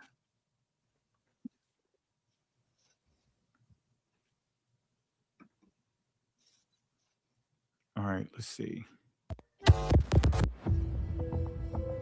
As a child, my next guest was used also in worshiping the devil, participated in human sacrifice rituals and cannibalism. She says her family has been involved in rituals for generations. She's currently in extensive therapy, suffers from multiple personality disorder, meaning she's blocked out many of the terrifying, painful memories of her childhood. Being ritual was all disguised to protect her identity. My next guest is the audio playing? Ritually abused children in her therapist practice. She feels that the problem is much more widespread than any of us can imagine. You say it's choppy?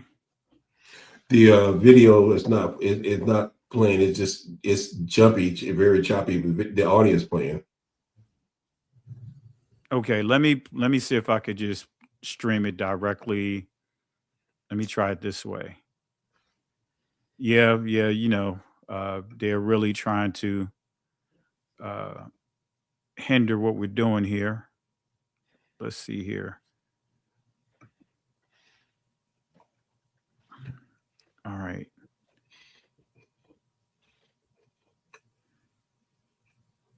Let's try it again. Are you bringing up all this information about the cult of BAAL and how they're doing this, these practices and all the information you brought out in the past? Just think how many people are now coming out. I've seen online Christian pastors doing seminars with Turning Point, promoting anti-Semitism and in Zionism, and Christian pastors doing that. But then you think about our people who are still tied to the teaching and the information that they poured into the scriptures and poured into our language, and they won't let that go. And how these people who are actually worshiping Baal is still influencing our people.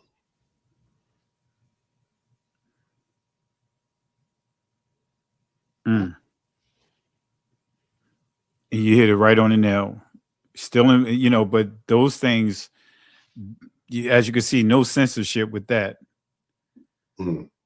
whatsoever. No. All right. Let me play this here. Let me know if it chops up. As a child, my next guest was used also in worshiping the devil, participated in human sacrifice rituals and cannibalism. Yes. She says her family has been involved in rituals for generations. She is currently in extensive therapy, suffers from multiple personality disorder, meaning she's blocked out many of the terrifying and painful memories of her childhood. Meet Rachel, who is also in disguise to protect her identity. My next guest treats ritually abused children in her therapist practice. She feels that the problem is much more widespread than any of us can imagine. Says there's no doubt in her mind that the children and adults that she treats are telling the truth. Tina Grossman, we're glad to have all of you join us here on the show. You come from generations of ritualistic abuse? Yes, my family has an extensive family tree, and they keep track of who's been involved and who hasn't been involved. And it's gone back to like 1700. And so you were right. Abused. I was born into a family that believes in this. And this is. Does everyone else think it's a nice Jewish family? From the outside, you appear to be a nice Jewish girl. Definitely. And you all are worshiping the devil inside the home? Right. There's other Jewish families across the country. It's not just my own family. Really? And so who knows about it? Lots of people now. I talked to a police detective in the Chicago area, and several of my friends know, and I've spoke publicly before. And so when you were brought up in this kind of evilness, did you just think it was normal?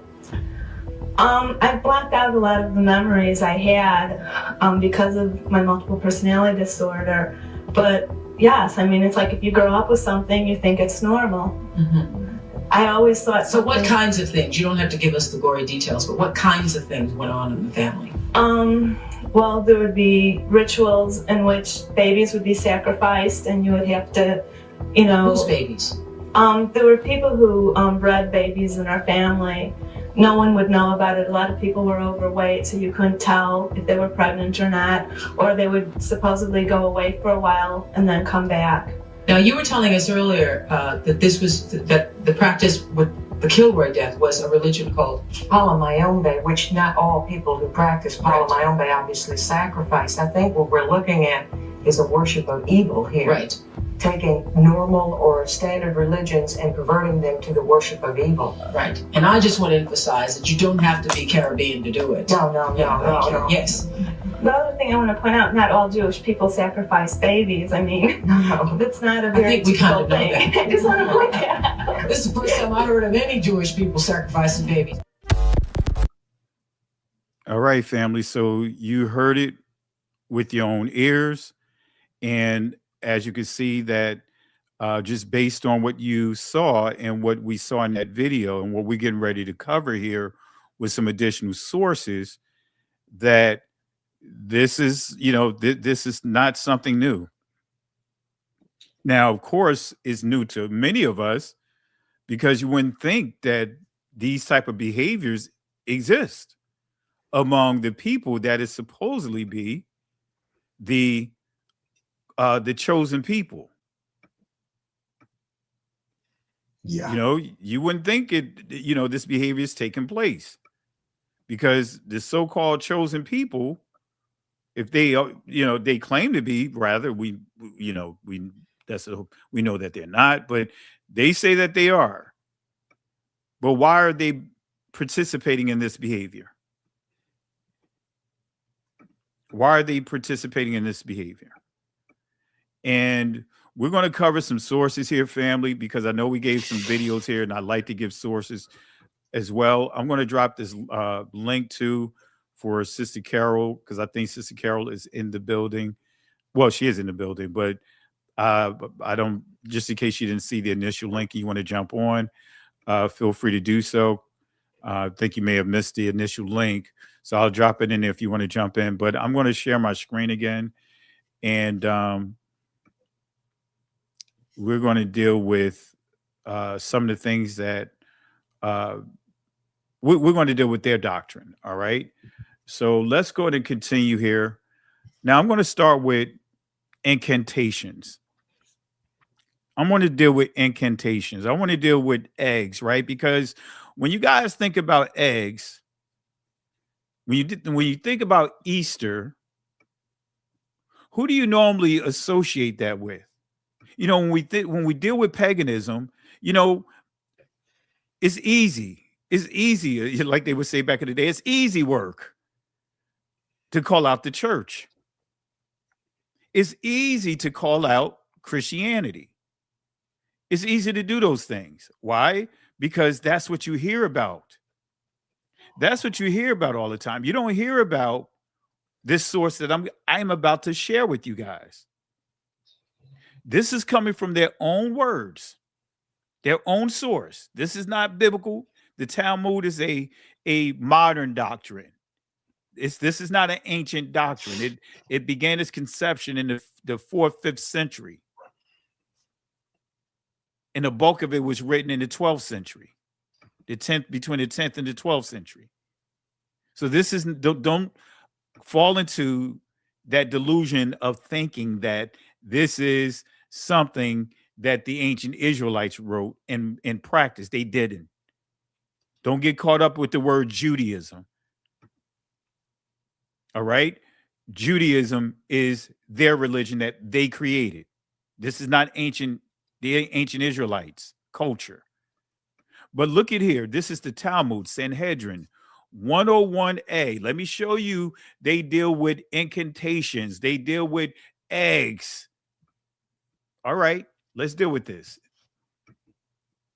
This is coming from the Sanhedrin 101a. Our rabbis taught it is permitted to consult by a charm the spirits of oil or eggs, but that they give false answers. You see how they try to, finagle it a little bit here, but they're still promoting the practice.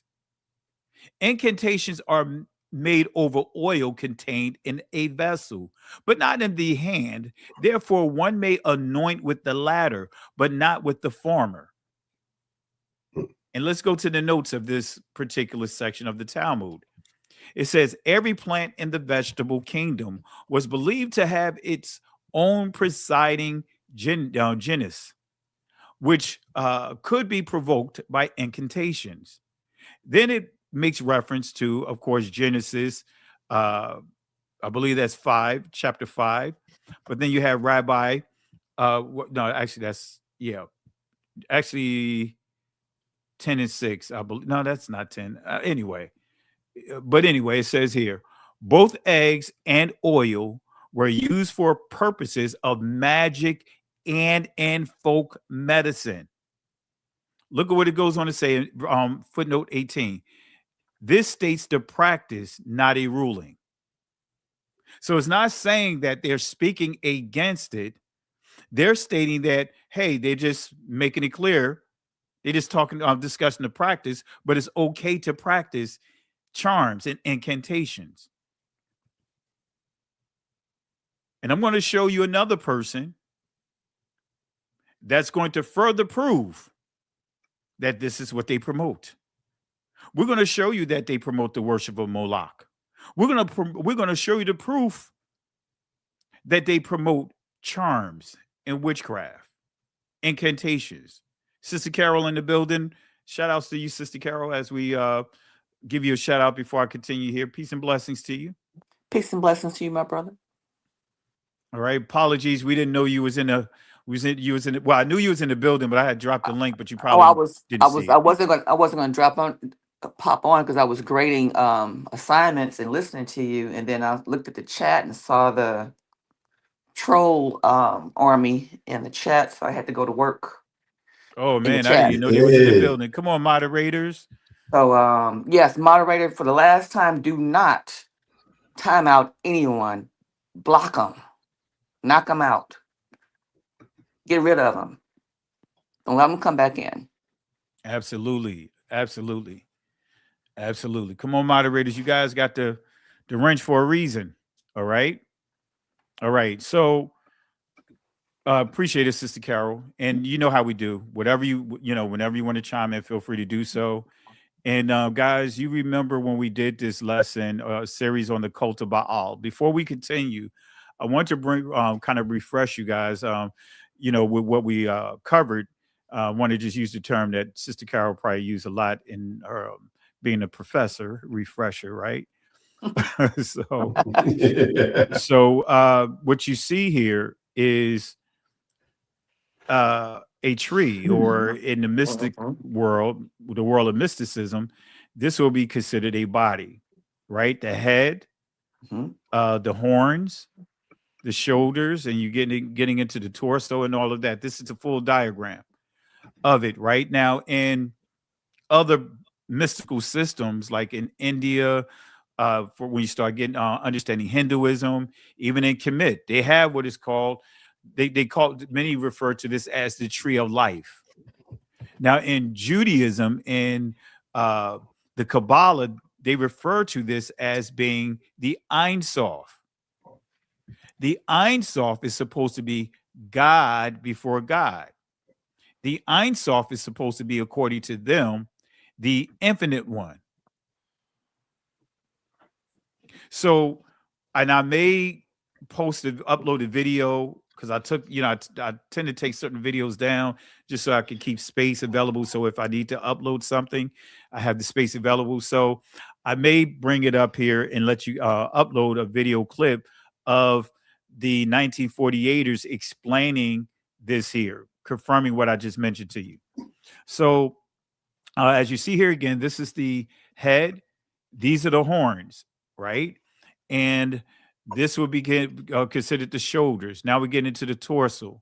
These are the male and female reproductive organs. And according to Jewish mysticism, it'll be the yasad, right, which is the male reproductive organ, and the Shekinah, or the Shekinah, which is the female reproductive organ. And you see the Illuminati is listed on, that would be considered the male reproductive organ, right? In the United States will be considered what? The female reproductive organ. Which means I'm gonna leave it at that. I'll just make sure we just keep it, I'll just leave it at that. I was gonna say something here. But anyway, so let me go back here. Some of the things that you see on this list here, as far as this chart, or should we say this so-called tree, you see on one side Baal, and you see on the other side human sacrifice. You see Canaanites, tribe of Dan. You see Osiris on one shoulder. You see Nimrod on the other shoulder, or should we say the neck, right? And then we see on the shoulder here, we see Amun-Ra, pharaohs of Egypt. We see Marduk, right? Or Marduk, kings of Babylon. All right. And then we see the Hyksos, right? It's so let me keep hitting the button here. But some of the things you want to see here is some of the things in the background, like Burning Man ritual right here. You see Druids, Burning Man rituals. Let me see if I can zoom it in here.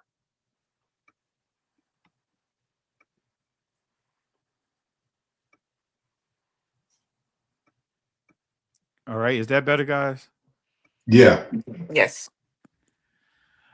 All right. We're not going to break down this whole thing because there's a lot of information on here. And I know, Sister Carol, you purchased a book.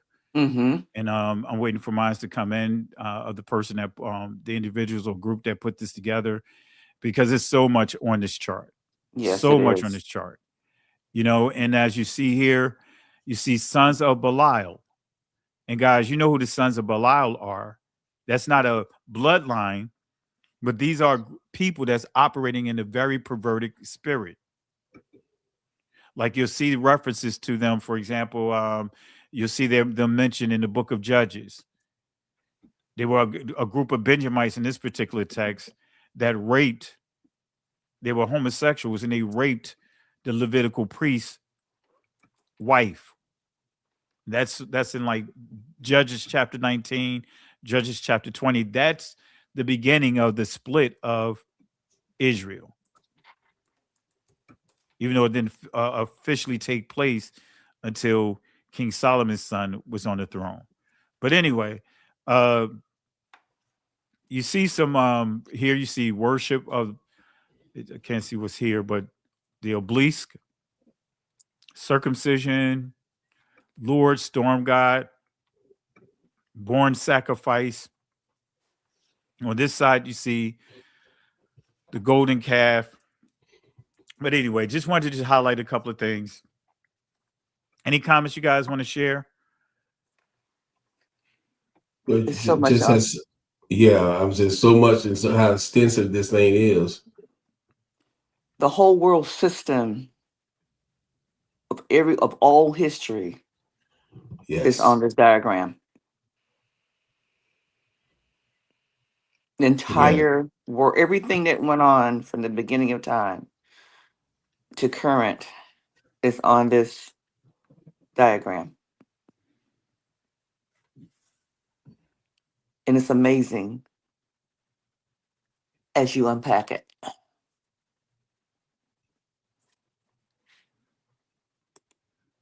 And to Sister Carol's point, just get a glimpse here. I'm gonna zoom this in more, a little more, so you guys can see it.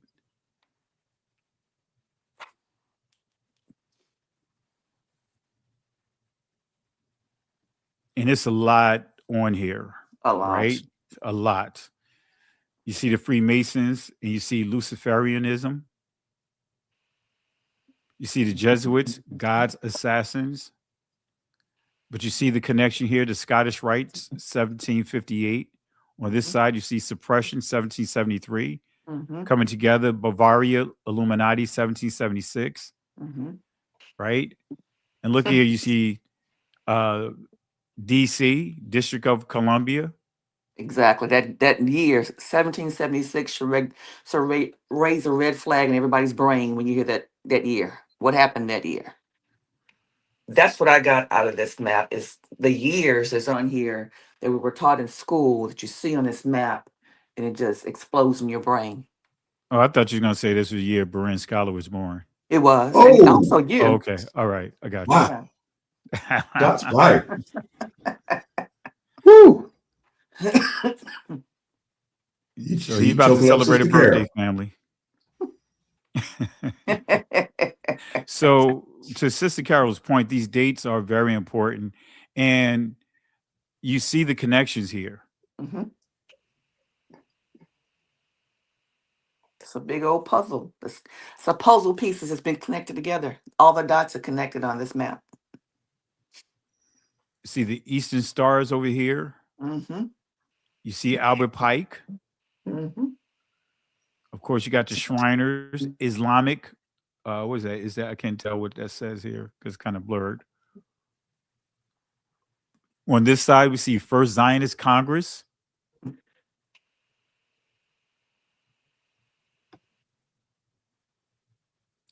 It's a lot to unpack. It's a lot to unpack. And the Federal Reserve. Right. I hope everyone knows the Federal Reserve is not a government agency. Nope. It's private, bought and paid for, and placed in this country for one purpose. But well, the key is, yeah, and the key is Donald Trump want to get his hands on that. Exactly. He wants to get his hands on that. And family, why is that dangerous for him to get his hands on? It's dangerous for any group of people. Anyone. For him, he get his hands on that. It's over for him if he does. Actually, it's over for everyone with money. Exactly. Because exactly. He could drive up the interest rate, lower the interest rate, and that's why take the dollar all the way down to the dumps. Well, that's why Elon Musk tweeted what he tweeted this morning. He warned everybody about this. What did he tweet this one morning? He tweeted that the United States is going to be bankrupt by 1,000% if they do not get their finances out of the system, because what's about to happen with the Federal Reserve. Yeah, Donald Trump want to get his hands on it. He want to put his own buddy and crony in charge of it. Exactly. And that's part of the distractions that's taking place. Mm-hmm. He get his hands on the Federal Reserve, can control that interest rate. Because if you pay attention, family, he's purposely driving down the dollar. Yes. the dollar's not just dropping. He's purposely driving it down because if you understand, the markets, you can make far more money in the down market, especially if you're a billionaire or millionaire. Right. His son made almost 200 million just in a day or two when Bitcoin, what was it, Bitcoin or one of those Bitcoin. coins dropped, Mm-hmm. and he put his money into it as it dropped. This is He made his almost youngest 200. son. Yeah, the youngest son. Now, He you put what, remember 40 when he million said that into he it, wanted and things to go back to the golden ages. He was talking about the 19. See, he even mentioned the year 1930s. What happened in the 1930s? Mm-hmm. The great crash. He wants that crash. Yeah, well, we're there. That's why all these stores and corporations are shutting down. Can you see this one clearer than what I got in the back office?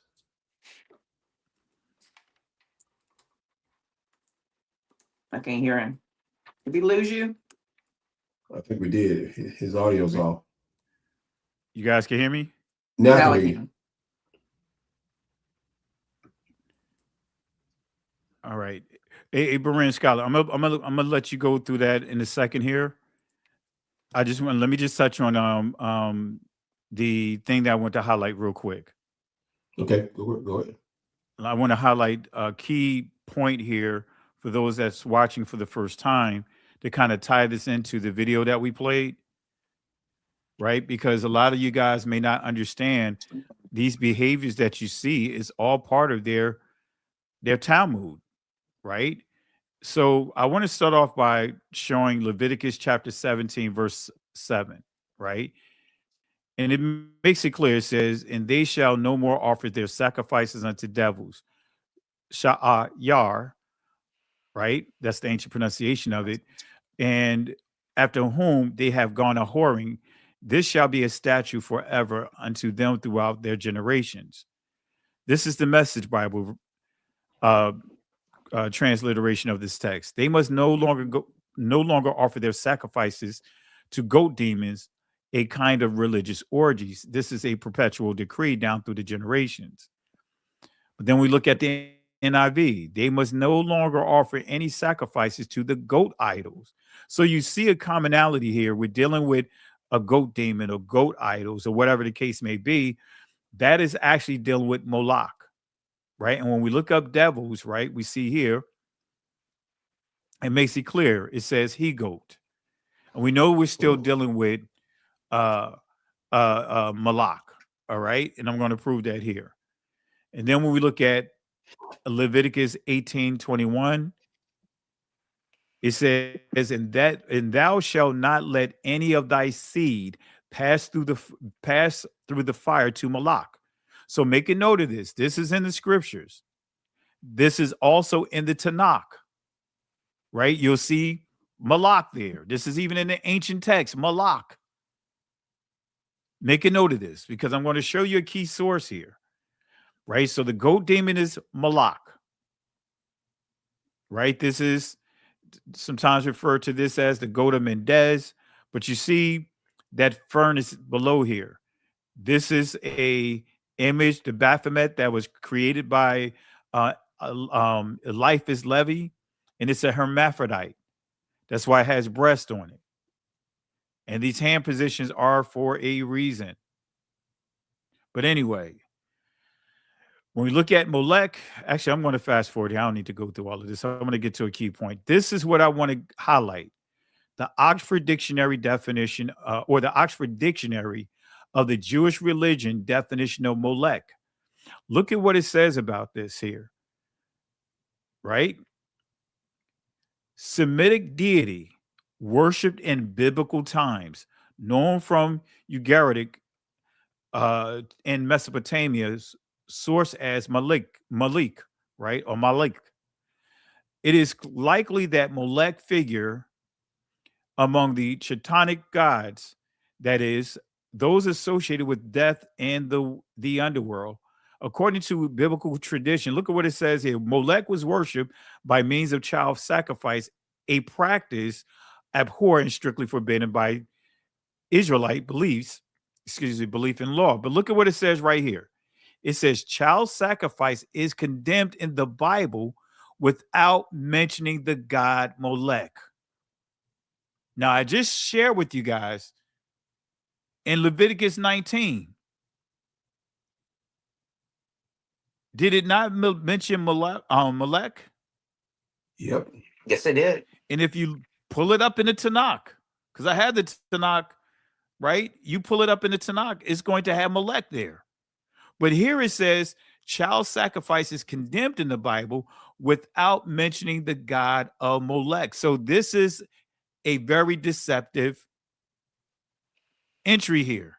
Why? Because I'm going to show you in the Talmud, it promotes the worship and sacrifices of children to Molech. It goes on to say, as a characteristically repulsive form of Canaanite religion to be shunned by the Israelites, explicit prohibitions,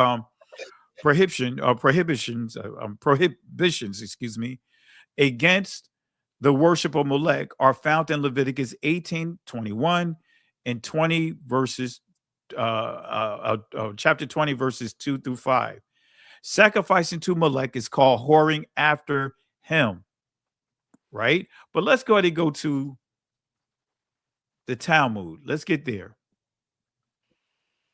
This is the Sanhedrin 64a, and look at what it says about Moloch or Molech.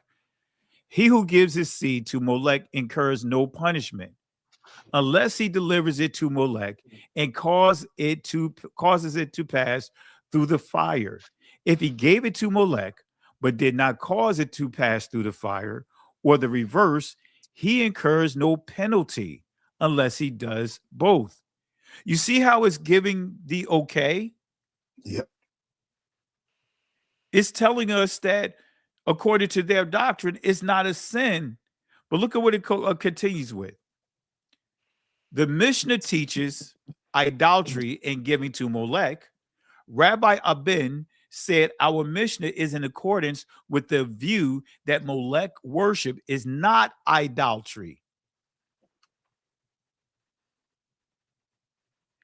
For it has been taught, if one causes his seed to pass through the fire, whether to Molech or to any other idol, he is liable to death. But look at how they clean it up.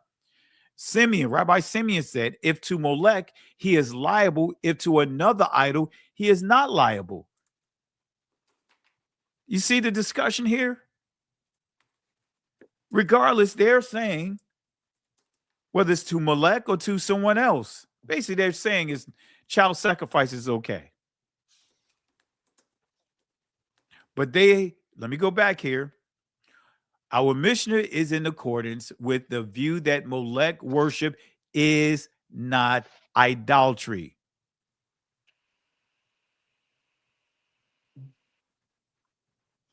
Now, see a comment here, Molech, right? Or Malak, the proper ancient pronunciation of it. In the Israelite word, is an Israelite word for king. But this is where you get into other cultures. In the Amorites that I passed over, it refers to their deity.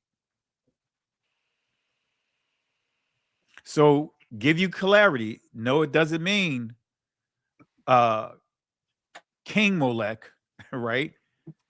The devil worship their King Molech. Let me pull it up here real quick so that way we give clarity, right? In Hebrew, it doesn't mean that. In Hebrew, let me bring it up here real quick. Look at what it says, right?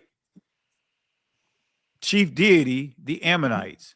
But as we see here in Israel, Molech equates to king. All right, but here is the god of the Ammonites and Phoenicians. All right, so just want to give clarity here, just going off of the biblical text. All right, Moloch deals with the Amorites, that's their deity, but in Hebrew, Molech is the title for a king. All right. All right, so I'm just dealing with the Hebrew. I'm not dealing with any other culture. All right. I didn't put it here. I was going to show the children sacrifices and all that. But let me rewind it again, family. We proved that they say that it's okay to do charms. They also say that it's okay to sacrifice children. And it's one other thing I was going to bring out here about a key position among them. Oh, I thought I had it here. Blame Sister Carol. Ah. I thought I had it here. Let me see. Is it here? I was going to share one more thing. A key figure, and his name is Baal Shem Tov. All right. Let me see if it's here. Oh, I had it up here. All right, let me pull it up real quick, and I'll let you pull up that. I'll pull up your chart that you have, Berea Scholar. You could go through it. Man, this is and the Mishnah, the Talmud is their oral tradition, their oral law, man-made law that in their book supersedes Yah. Good. The same thing that the Universal Church doing, the Catholic Church does, and some of the other ones that do. And they stole all of this from Babylon, which was created by who? They steal stuff. This is what they do. That goes all the way back to Nimrod. Exactly. Let's see here. I know I had it. Let me try this other one. I had it here because I did want to show you guys this here.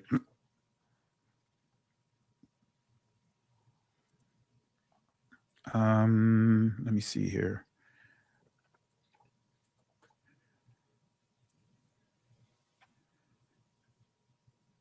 All right, I think it's this playbook right here.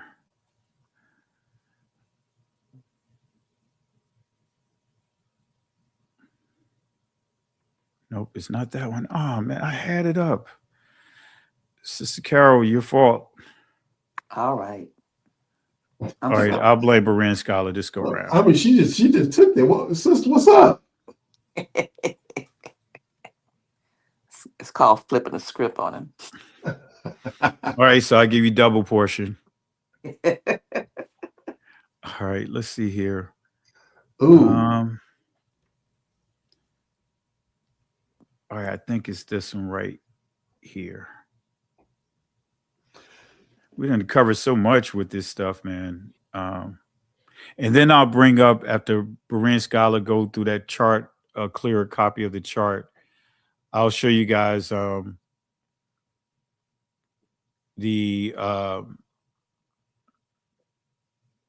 Yule log. Where is it? All right. Wow. All right. Come on now. Now it seems like it's ducking me now. All right. And I just saw it earlier. I thought I copied it over. I think it's this. Let me try this PowerPoint. I think it's this one.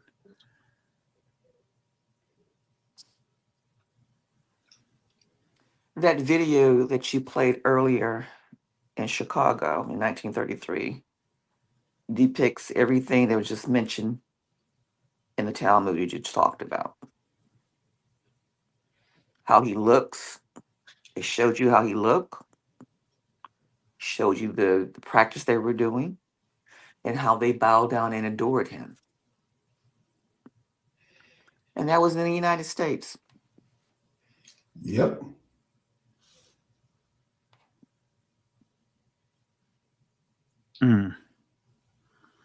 Let's see here. I'm listening to you guys. I'm just trying to find it here. I have to put these sources. I'm going to have to get it out of my organized confusion in terms of the way I have it read. Because once you start doing the number of things that we've done here over the years, this stuff start adding up.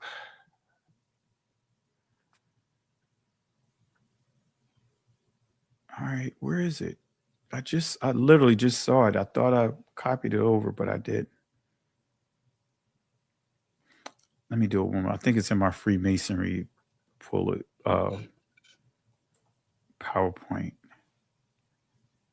I think that's where it is. All right.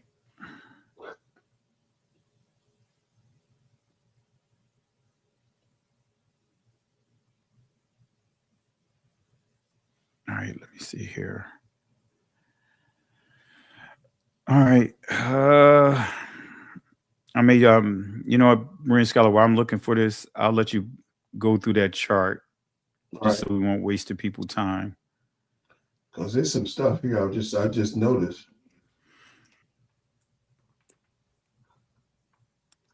All right. You got it while I go through. All right. Sister Carol, can you see that clearly? Yes. Now, this is the chart they was going through. I just version of some of the writing. You can see it now. But look on this side, Sister Carol.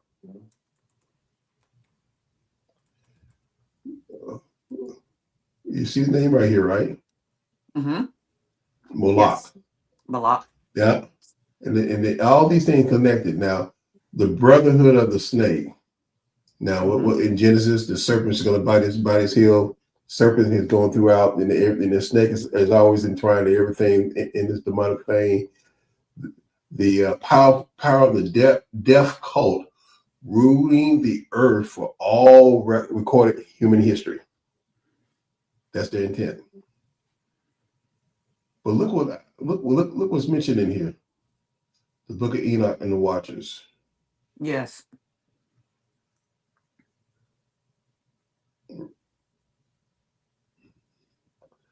The Anunnakis, the Nephilims, all this stuff, the Epic of Gilgamesh, all these stuff are mentioned here because it's connected to the agenda that they want to push. And remember, this was the practice they were doing in Egypt. Exactly. And our people were there, enslaved there, so they took on this doctrine. Someone asked earlier, how did the Israelites get involved in this? Well, this is where it happened. Let's see right here. And see, to that point while you guys were speaking, when you read about the golden calf family, that is Molech. That's Molech. Yeah. That is the goat demon. Exactly. And to Sister Carol's point, they brought that with them. Exactly. Out of Egypt they kept it with them. So when they saw, according to them, they thought the Most High was taking too long. Well, Moses took too long coming down from the mountain. They decided to build their own deity, and it was Molech. That's right. That's the same MO, Pastor. That's the same MO.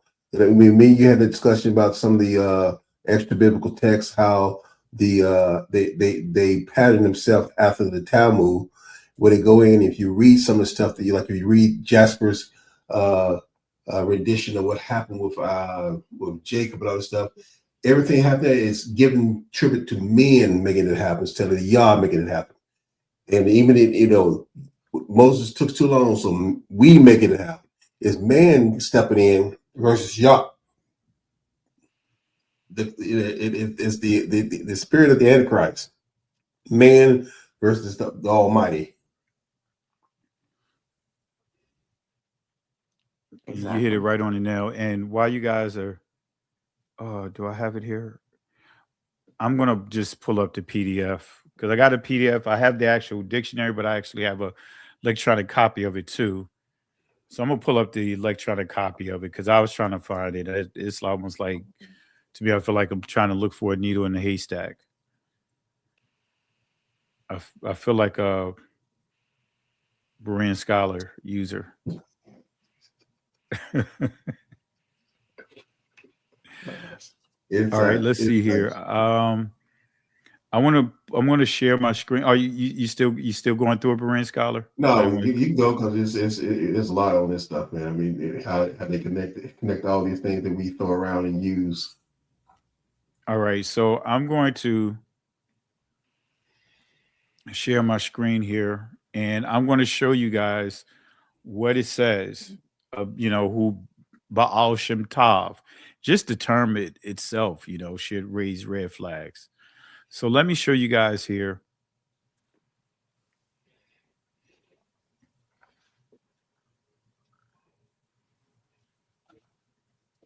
All right.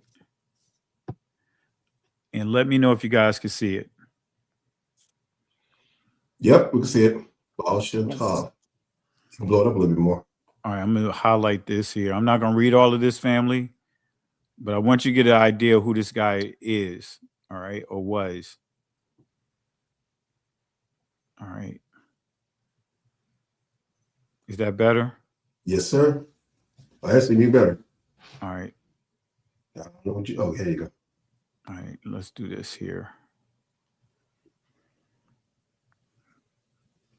All right, so you see where it says here, Baal Shem Tov, Yisrael ben Eliezer, born in 1700, died in 1760.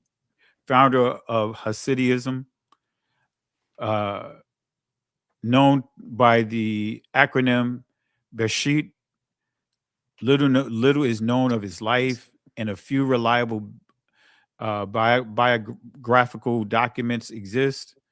According to legends, he was orphaned while a child and spent a great deal of his time in solitude and meditation in the woods and fields around his home of Podolia.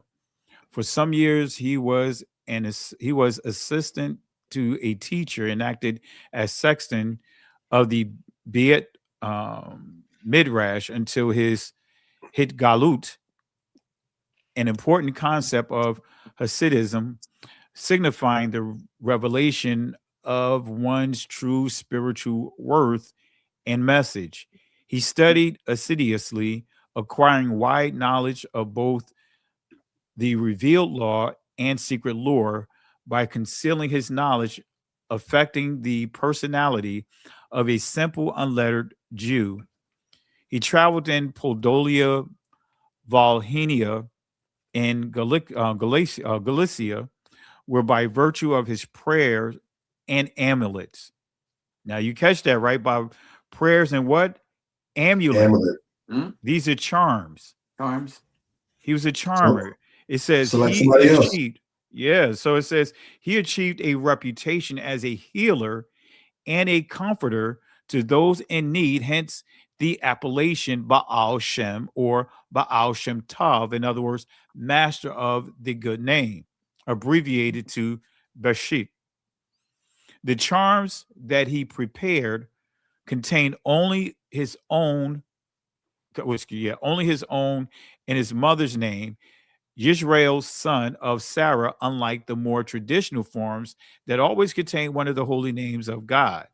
Many legends grow around his personality and life, often described as a miraculous chain of events that Elijah the prophet foretold his birth, that his soul was a spark from that of the Messiah, and that he was taught to be exoteric and secret Torah by Elijah himself and by Ahijah, the Shalonite, Elijah's teacher.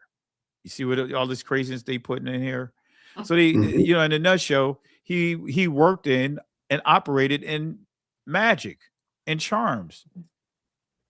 Look here, it says he was a while warlock. drawing upon the Kabbalistic doctrines of Yosef Karo and Yitzhak Lariah, he invested them with new meanings and thus created an original and distinctive type of mysticism.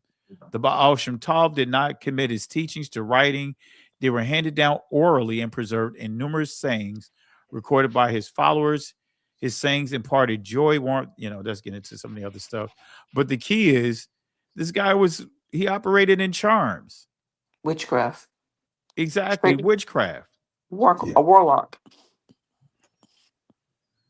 And that's why this mentions the amulet. Mm-hmm. Right here. Prayers and amulets. He achieved a reputation as a healer. And then exact same statement at Joseph Smith. Mm-hmm.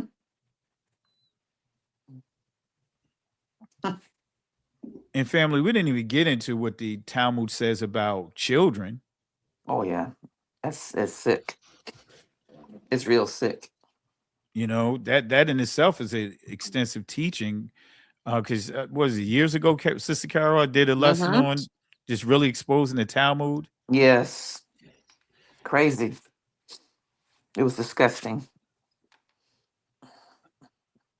So, family, this stuff is real, and going back to that video that I played, as Sister Carol made reference to, that Chicago fair, it was a state fair that they had their day at that state fair every year. That was their day. It was Jewish something. They tried to downplay it by saying pageants, but it was actually a worship of Malak. They carried out the rituals.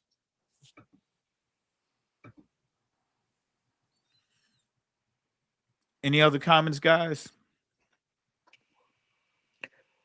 It's just amazing. It's just amazing the charm that they put upon this country to believe all the stuff that they do. The world. Yeah. The world. I mean, they the ones to put themselves as the chosen people, yes. And they own all the universities, and wow, everything, everything. And like in that video that you love to play all the time, we die for your sins every day. And that's a charm by itself. Yeah. Let me play. That's Sister Carol's favorite video right there. Yeah. Now her favorite video is Dr. Brown, but yes, but this is my second one. All right, fam. I'll play it for you, and Sister Carol, you could follow up once it finishes. And you know what else, Jim? I just want to say this to our Christian friends. Just to call it as it is and say it straight out. You guys are worshiping one Jew. That's a mistake. You should be worshiping every single one of us, because we all die for your sins every single day. And that's exactly what's going on here. Yeah. We're all God's firstborn, and we're dying for your sins right now because the Jewish people in the land of Israel are the bulwark against the orcs. Okay? The orcs are coming not to a theater near you, but to your home. But Sister Carol, and I know you're going to delve into it, but this goes back to that thing of Jewish supremacy. Yes. And how they want everyone to bow down to them. Yes. That's the whole goal. They want the entire world to worship them, to be a type of Messiah as a community. The 1948ers want to be the Messiah to everyone. And they're the ones who created white supremacy. They're the ones. So remember now, they're the ones who ran they created the stock exchange. They owned the plantations. They owned the ships. They did all the auctions. They're the ones who stripped up the Bible and created the slave Bible. They're the one that created the codes and the laws. All to get us to bow down to them. They truly believe what this rabbi wrote here is what that man is saying to us, that they actually believe that they die for our sins every day. And even Dr. Brown alluded to that. Remember? Yeah, he did. I didn't put the video here, but even Dr. Brown alluded to that the church should be sowing into them and all kinds of crazy stuff. Absolutely. Because had it not been for the Jewish people, Christ would not exist. Exactly. And look what the churches do now. You will go in just about almost any church, you're going to see an Israel flag inside the church. Yep. Sister, you hit it. You hit it. We had one in our church. Programming. It's demonic. That's witchcraft. I refuse to, even before we transition over to where we are, as far as our ministry, I refused to gravitate to that craziness. Yeah. But even some of our people in the awakening are gravitating towards their attire, their symbols, and stuff that takes on this same BAAL symbolism. And just think about when these so-called quote unquote wars kicked off with Ukraine and then when Israel with Gaza. What was the first thing our people started doing? Oh, we must support Ukraine. Put the Ukraine flag up. Oh, we must support Israel. Blah, blah, blah, blah. It was like an automatic charm in their brain to do this. Meanwhile, back on Earth 1, when we get shot in the street, y'all guys say, I need to calm down and get over it. Yeah. And, I want to highlight a couple of things before we wrap up. And I was trying to pull up some of the different Talmud. I was looking for my lesson that I did on the Talmud. But family, I put one of the things up here that I mentioned about the Yule, right? Let me fast forward here. This is coming from Traditions of Eden or Proofs of the Historical Truth of the Pentateuch, 1871, page 163.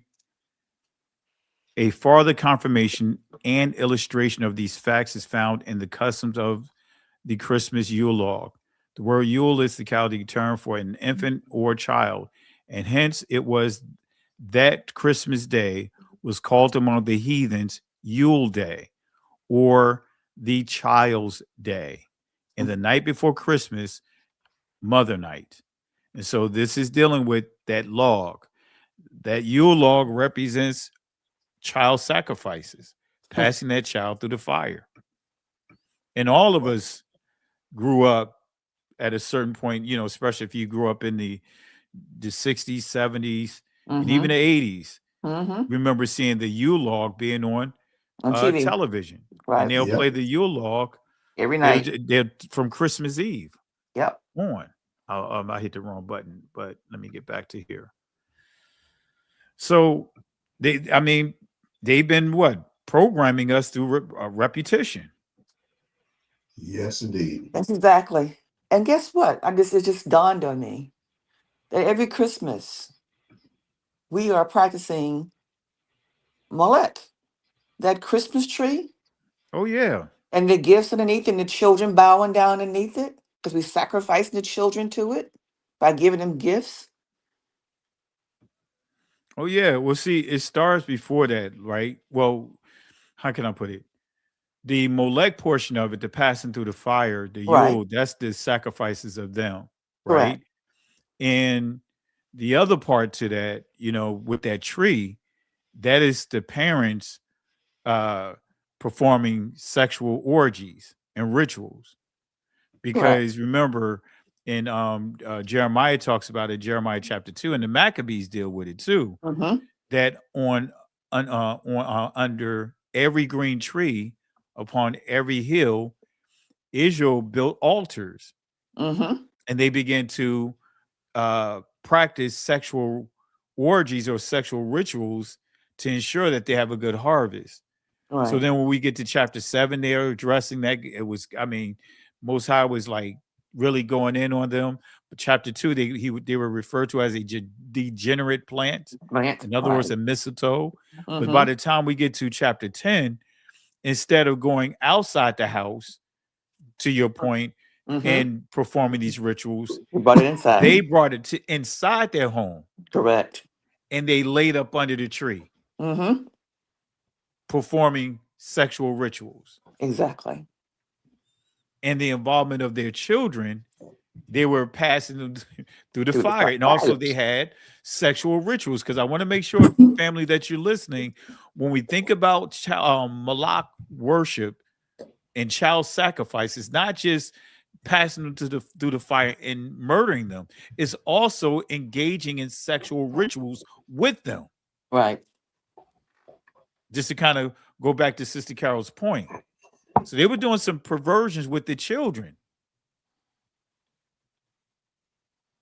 And as Berean Scholar highlighted too, earlier in the videos that we played, Epstein's account name was, name on his account was BAAL. BAAL. That's right. It's right in our face. That's right. And you hear Epstein's own niece refer to it as what? The cult of Baal. Right. But and it's all what sexual perversion. Who is the people that promotes pornography? Them. Go ahead. It's the 1948ers. Do you know that if you really want to see what technologies is coming down the pike, it starts in the porn industry. That's right. That's a fact. If you start studying about what happened in Germany, that's one of the things that was pointed out about this community. Correct. So they understand, and that's what they got their hands on: the media, the banking system, right? And those are the two key areas. And they also made sure they got embedded in the local government. Correct. So that was their playbook. So think about it. This is what we're seeing right now. So they had their hands in all kinds of things. That's right. Even the so-called slave Bible. Yep. They created As Sister Carol pointed out, when you look at the original slave codes or black codes, they started in Barbados. That's right. Guess who controlled Barbados? They do. They'll tell you that the oldest so-called synagogue outside of Europe is in Barbados. Who controlled the sugarcane fields? They did. Who controlled the merchants? See, this is what they get you with the delusion, saying that, hey, the Jewish community, only 1% of them only participated in selling or purchasing slaves or owning slaves. See, they wanted you to focus on the consumer side. But they were the merchants. They dominated the merchant side. That's right. Absolutely. You know, so these are some of the things that we have to make sure that we are paying attention to. And I just want to highlight one last thing here, and we'll wrap it up here, family. I'm going to copy this over because this is in their Talmud. They taught us, and they did it strategically, to keep our head in the sand. To the very thing that they convince people saying that they won't do, they're doing it. Doesn't that sound familiar? The Commander and Thief didn't make up his playbook. His playbook come from them. That's right. When you start looking at these entertainers and all of that dealt with all kinds of perversions, who gave him the playbook to get out of it? R. Kelly. Who helped him until they felt like he was no longer needed? They threw him up the bus. When they got hold of his catalog. When he signed away all his publishing, they didn't need him anymore. Exactly. In fact, some of the stars, when they start turning and blowing the whistle, they end up either dead or they scar their name. You notice Michael Jackson's name was not in their files. No, none. Exactly. But you know, when he on his last days, he was going against them. Like he was exposing them. That's why. Yeah. And he ended up dead. Same thing with Prince. Yeah. Remember, Prince started with remember, he didn't even want to use his name because they had his name. They owned his name. Exactly. So that's why he came up with the sign or whatever symbol that he came up with. Symbol. Because he didn't want to, because they tricked him in on taking ownership of his name. He thought he owned his name. Exactly. He couldn't walk. He was willing to give up all his publishing for that, just so he could walk away with his name. Exactly. Same thing. TLC, Mariah, all of them. Carrie, yeah, that was the hustle. Whitney. Yeah, all of them. They hustle people out of ownership of their name. But and Michael Jackson. Michael Jackson went and got brokered to get the royalties for the older R&B. Well, see, that's what I was going to point out. See, what made Michael Jackson dangerous, because Michael Jackson was like, okay, even Paul McCartney talks about it. Yes. Yeah. Because he said he created a monster, so to speak. He wasn't saying it in a negative thing, calling Michael Jackson a monster, but he taught Michael Jackson the game about the importance of publishing. That's right. And he said, little did he know that Michael Jackson was going to be so good at it that he ended up owning their publishing. That's right. He owned the what you call it, the Beatles. The Beatles along with Elvis at the same time. At the same time. Yep. And they just couldn't that in stand itself. It. And that's what they was fighting about. Trying to get that back. He owned the majority in Sony. He pretty much ran Sony. That's why he was dangerous. And anyway, the president of Sony was married to Mariah Carey. And he rescued her from him. That's right. Yeah. Anyway. Then he said, yeah, I just don't, let me get through this real quick, because I know we could get on, we could go down Michael Jackson for like a minute, but let me get through this and you guys could do the Michael Jackson thing. I just want to highlight this real quick. But Michael Jackson, to you guys' point, it was more to it. These 1948ers controlled all of it. And when we start thinking about the terms that we use, it was introduced by them. Yes. Thugs and divas and all that stuff. And Sister Carol, you've been in the industry affiliated with the industry. You know about the artist development, and those are the things that they introduced. The grooming part, exactly. So let me just show you guys one last thing, family. I know it's kind of late here, but I did want to couldn't just end without touching on this real quick. What does the Talmud say about pedophilia? Okay, and this still tying into the worship of Moloch, right? Look at what it says. It's Sanhedrin 54b. In the case of a male child, or it says a young one, is not regarded as on a par with an old one, but a young beast is treated as an old one.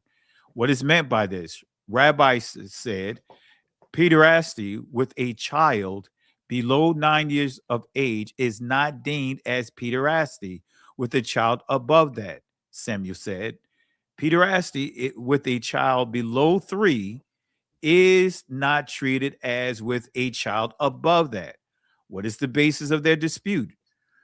Rob maintains that only he who is able to engage in sexual intercourse may, as the passive subject of pederasty, throw guilt upon the active offender, whilst he who is unable to engage in sexual intercourse cannot be a passive subject. Now, when we go to the footnotes, let's give clarity. Footnotes 54b, footnotes, is going to give you even more clarity of what we just read. It says here, reference is on 23 footnote. The reference is the passive subject of sodomy. As stated in Supra 54a, guilt is incurred by the active participant, even if the former be a minor, an example, less than 13 years old. Now, however, it is stated that within this age a distinction is drawn. Now we get into the age of distinction. What is the age of distinction? Well, look at what it says.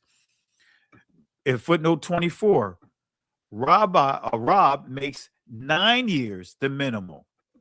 But if one committed sodomy with a child of lesser age, no guilt is incurred. Samuel makes the minimum 3, makes 3 the minimum. Come on, family. This is sick. And then we go to footnote 25. At 9 years, a male attains sexual matureness or matureness. Is that crazy or what? It's diabolical. Okay, family. Some of you guys may not be convinced. Look at here, 26. Now they're using Leviticus chapter 18, verse 22. And that passage has nothing to do with what's being presented here. See, this is what they do with their doctrines. Leviticus chapter 18, verse 22. Let's pull it up real quick. I'm not going to pull it up on the screen. I'm just going to read it to you. You guys got your Bibles there. Show me if that passage has anything to do with the age of consent, so to speak. Chapter 18. Leviticus. Verse 22 of Leviticus. 22. And guess what it says? Thou shalt not lie with mankind as with womankind. It is abomination. Period. What does that have to do with anything about what we just read? None. That's another thing. And this is how the Talmud is written, right? The deception is they'll say, well, look, it's, and I'm gonna get a little geeky with you guys. They have the term called apparatus criticus. In other words, arguments, right? Rabbi A said, Rabbi B said, Rabbi C said. That's how it's written from a perspective of like it's an argument, and that kind of throws off their scent. Mm-hmm. Unless you do exactly what we're doing. There's no explanation to this. So they just throw a passage out there. Doesn't that sound like many in the church? Mm-hmm. They throw a passage out there, but their message has nothing to do with the passage. None. That's what they're doing here, right? So let's go to another book of the Talmud, right? So according to their Talmud, an adult man and woman are allowed to have intercourse, sexual intercourse with little kids. Look at this. This is the Ketubah, right? 11b. A small boy who has intercourse with a grown-up woman makes her as though she were injured by a piece of wood. When crazy. I said it before Samuel, he said injured by a piece of wood does not apply to flesh. Some teach this teaching by itself. As to a small boy who has intercourse with a grown-up woman, in other words, when a grown-up man has intercourse with a little girl, or when a small boy has intercourse with a grown-up woman, or when a girl was accidentally injured by a piece of wood, in all these cases, it means this. When a grown-up man has intercourse with a little girl, it is nothing. For when the girl is less than this, right? And we got the footnote here, 6, and we're going to go to that. It is as if one puts the finger into the eye. In other words, they're saying that if a man has intercourse, molest a little girl, is as if he accidentally poked himself in the eye. It's equivalent to that. Wow. But when a small boy has intercourse with a grown-up woman, he makes her as a girl who is injured by a piece of wood. So it's saying if a woman takes advantage of a kid, it's equivalent to a woman having a splinter in her skin. That's what this is saying. Oh, boy. And with regard to the case of, all right, and I didn't put it all there, but let's go to the footnotes, because as you see here, this is key. We see footnote 6, we see footnote 7. So we need to go to the footnotes that is being referenced here to really see what it's actually, to get more clarity what it's saying in the text. Look at here. Although the intercourse of a small boy is not regarded as a sexual act, nevertheless, the woman is injured by it as by a piece of wood. Let's go down to 6 and 7. Look at here. That is less than 3 years old. And Wow. footnote 7, an example, tears come to the eye again and again. So does virginity comes back to the little girl under 3 years old. So what they're saying is the 3-year-old girl who had been molested, she'll grow out of it. Her body will repair itself. Wait. Hold the BAAL. Come on, family. Man, when you really start paying attention to what was in the Epstein files, I downloaded one of the files. If I'd have thought about it, I would have downloaded it all. I can still get it. It's out there. But when I was going to create a database search off of that for those that just want to go in and just see what's there. Yeah. It's some really sick stuff. They got murder all up in there too. Yes. And they stand 10 toes and say there's nothing to charge anybody. Come on. Because they're talking about themselves. Exactly. So, family, we gave you a number. Go ahead, Sister Carol. I'm sorry. That's going to say that you can be charged, but not them. Oh, yeah.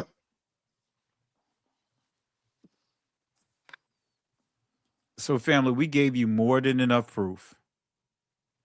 Apologies for the technical difficulties we had earlier that we experienced. But we gave you sources coming from their own words. Coming from them. Correct.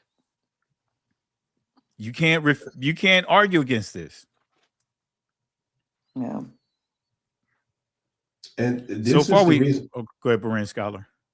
I mean, just the information you've given time after time again, Pastor. This is the reason why we have to come out. We used to come out from among us. When we say that, the most we was talking about the church, the Christian church. No, it's the church. It's Islam. It's Judaism, and their influence they had on us in there. Even in what we do, and the like I said, the symbols and the language. We need to come out from among because it's all a deception. It's all a block to keep us from the Most High. Absolutely. And it's interesting to what you pointed out. If you study Muhammad married a girl. Well, she was like 6, 7 years old. Mm-hmm. And then when you study about the Roman Catholic Church, they had what is called the fallen angel rites. Mm-hmm. And that's the title for pedophilia. Right. That's a ritual. Family, this stuff is real. The stuff real. You would think that it's just make-believe, we're finding out it's real. And we've been living among it. Oh, go ahead, Sister Carol. I'm sorry. That's gonna say, and we've been living among it. That's the sick part. That's not only real, we've been living in it our entire lives. Come on, family. It's there. Yeah. And the sad thing is that through slavery, we all as a community was subjected to perversions. Mm-hmm. Those slave masters were raping boys and girls. Those slave masters were raping fathers and mothers, sodomizing the men. Those slave masters would do, that's the part that you don't hear them talk about. It's the sexual portion of it. They don't really talk about, what's that? The castle I always mess it up. Elmira, or is it Elmira? Yeah, Elmira And the other, the slave dungeons is others there where you have the dungeon, but above the dungeon, you have sanctuaries of worship for the Catholic Church, Catholic Christian Church. While beneath it, you have our ancestors. And from what I understand, I haven't been there. I plan on visiting that. I'm going to try to do that this year. But they say you can still smell the stench is still there. Mm-hmm. But you have the secret chambers or hidden chambers that they'll come in the back door, so to speak, and take men and women and children and have their way with them. By the time they make it to the person that's requesting them, they molested several times just to even get to there. They still have nails of our ancestors trying to get, scratch the bricks out of plate. You still got fingernails inside the walls. Anyway.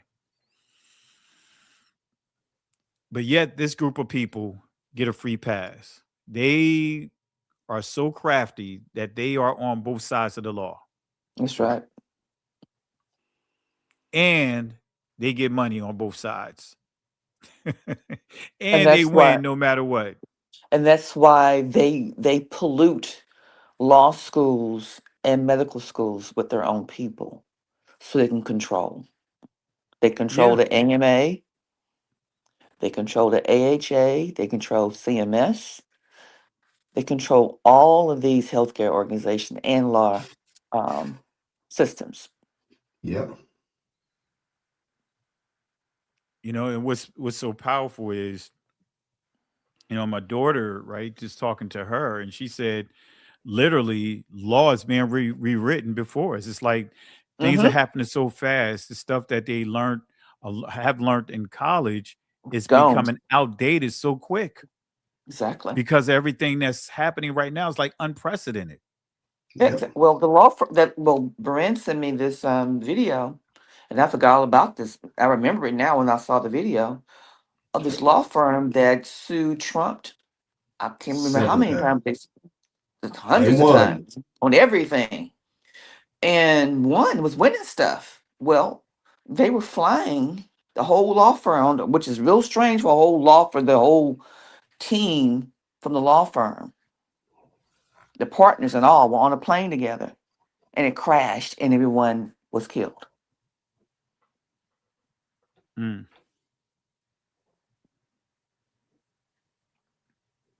And I remember the incident. I remember it was in the news. It was like a blip. Yep. Mm. And then it went away. Because plane crashes all the time. So, your plane crash, you see it and you move on. That's exactly what they did. They put in that algorithm. Yeah. Not understanding that's the same law firm that was an albatross around Trump's neck. Mm-hmm. Yeah, because they wouldn't get bought out. They wouldn't go in. They wouldn't bow down. They fought him and all this stuff according to the law. And they wouldn't let it go. Yeah. Well, we already know how the Mossad operate. Exactly. They're behind most of all these incidents. Absolutely. Even though Australia, all that, they behind all of that. All that ISIS stuff, that was them.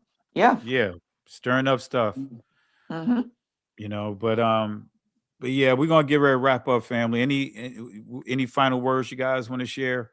Because I want to feel like we're beating a dead horse, and I'm not even gonna lie to you guys. I am tired. Yeah, I'm with you. I am tired.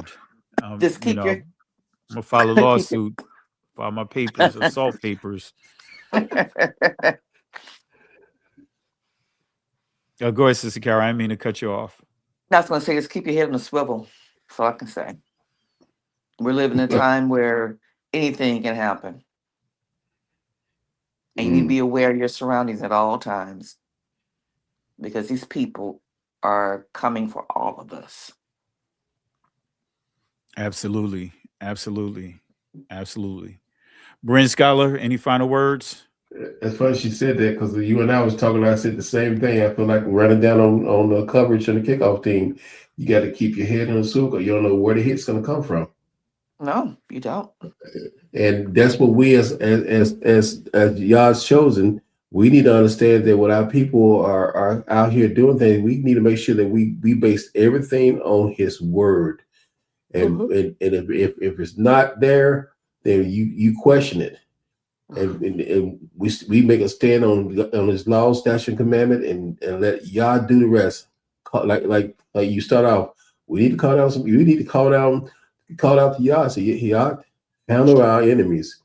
Send those plagues. No, bring them to light. And family, with that being said, I'll just add to what they said and my thoughts of, with everything going on. I understand when we say let them fight, it's their fight. I'm not disagreeing with that. But we cannot dig our heads in the sand. No. You have to pay attention to what's going on. Because ultimately, everything that's going on is to target us. Sister Carol, I'll tell you, Berean Scholar, before we started connecting, Sister Carol, was we not talking about this for years? Yes. That, hey, even when what started off in Palestinian, remember, made it clear that's a dress rehearsal. What's to come? What's going to come here? Is ultimately to target us. Exactly. And just even reading earlier and seeing the news, because I talked about Cuba earlier today. They, in Florida, started deporting Cubans in Florida who are legally there. Correct. And when you look at many of those Cubans, who do they look like? Us. Same thing with Haitians. They not telling you. They deported a ton of Haitians. People say, hey, they're not messing with anyone. They're only going after those that's illegally here. The Haitians in Ohio, it's legally here on work permits. So I'm saying this, family, the Most High did not give us a spirit of fear, but of what? Sound mind. So that means that we're going to have to be realistic through Him and making sure that we properly assess the situation and be on top of the situation. I'll say it again. The Mobb Deep, I quoted over and over again, been quoting it for years. He made it clear. And to me, it was a very profound set of words. He said, there's a war going on outside you can't escape from. You could run, but you can't hide forever. So no matter how much we want to try to run and put our heads in the sand, it's coming to our doorsteps. As a matter of fact, it's already at our doorsteps. Correct. Yeah. You think we look different? The Haitians and us look different? Same people. We're the same people. That's why we don't. They're not even telling you about last year, or as soon as they started doing this stuff, they kicked out over 4,000 Jamaicans. Yep. You think the Jamaicans look different from us? Come on, family. My grandfather is Cubana. I'm told that I look just like him. Never met him.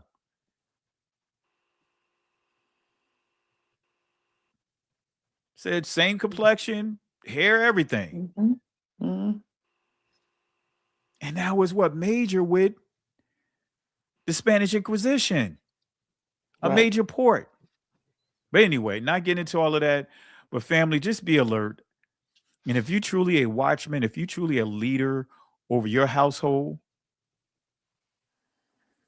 then you need to be up to speed with what's going on. Real quick, I didn't even realize it. Let me do this before I wrap up. I see some super chats here. My apologies. Let's give shout outs to Elder here. Sister Carol, I think Elder asked for you to pray for her. I think she said I think I just saw a comment here in the chat. Shalom family, I work tomorrow in Santa Clara. Oh, I thought she was actually used to do it. Santa Clara. No, Santa Clara. Yeah, she works for Santa Clara. Pray for me. Okay. It sounds like it's a trying place. I'm not familiar with it. You familiar with Sister Carol? It's in California, so I know. Okay. Yeah. I know, I've been there. I know there's a lot going on in California Mhm. because that was the first thing with ICE, Yep. the first area that ICE Area. targeted. So Exactly. yeah, we're definitely praying for your elder and family. Let's make sure we pray for the elder, hedge of protection around her and our peoples that are, that have to go out to or fro, and deal with this system. So we definitely praying for you, elder. Thank you for the love and support. Let's go, family. Pray for it. We also have a super chat from Lorraine, New York City. Really appreciate the love and support. We have, hey, I'm going to play some games. Oprah and John of God. All I got to say, horror. Yeah, it's some crazy stuff when you start unpacking that stuff. Mhm. Bert Rand. I'm just making sure I read it correctly. Bertrand. I'm just making sure. Okay, Bertrand. Is it Cherub. Cherubin?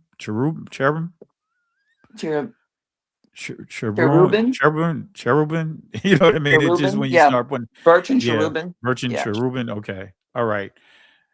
Peace and blessings. Forgive us if Oh, we he butchered said your yes. name.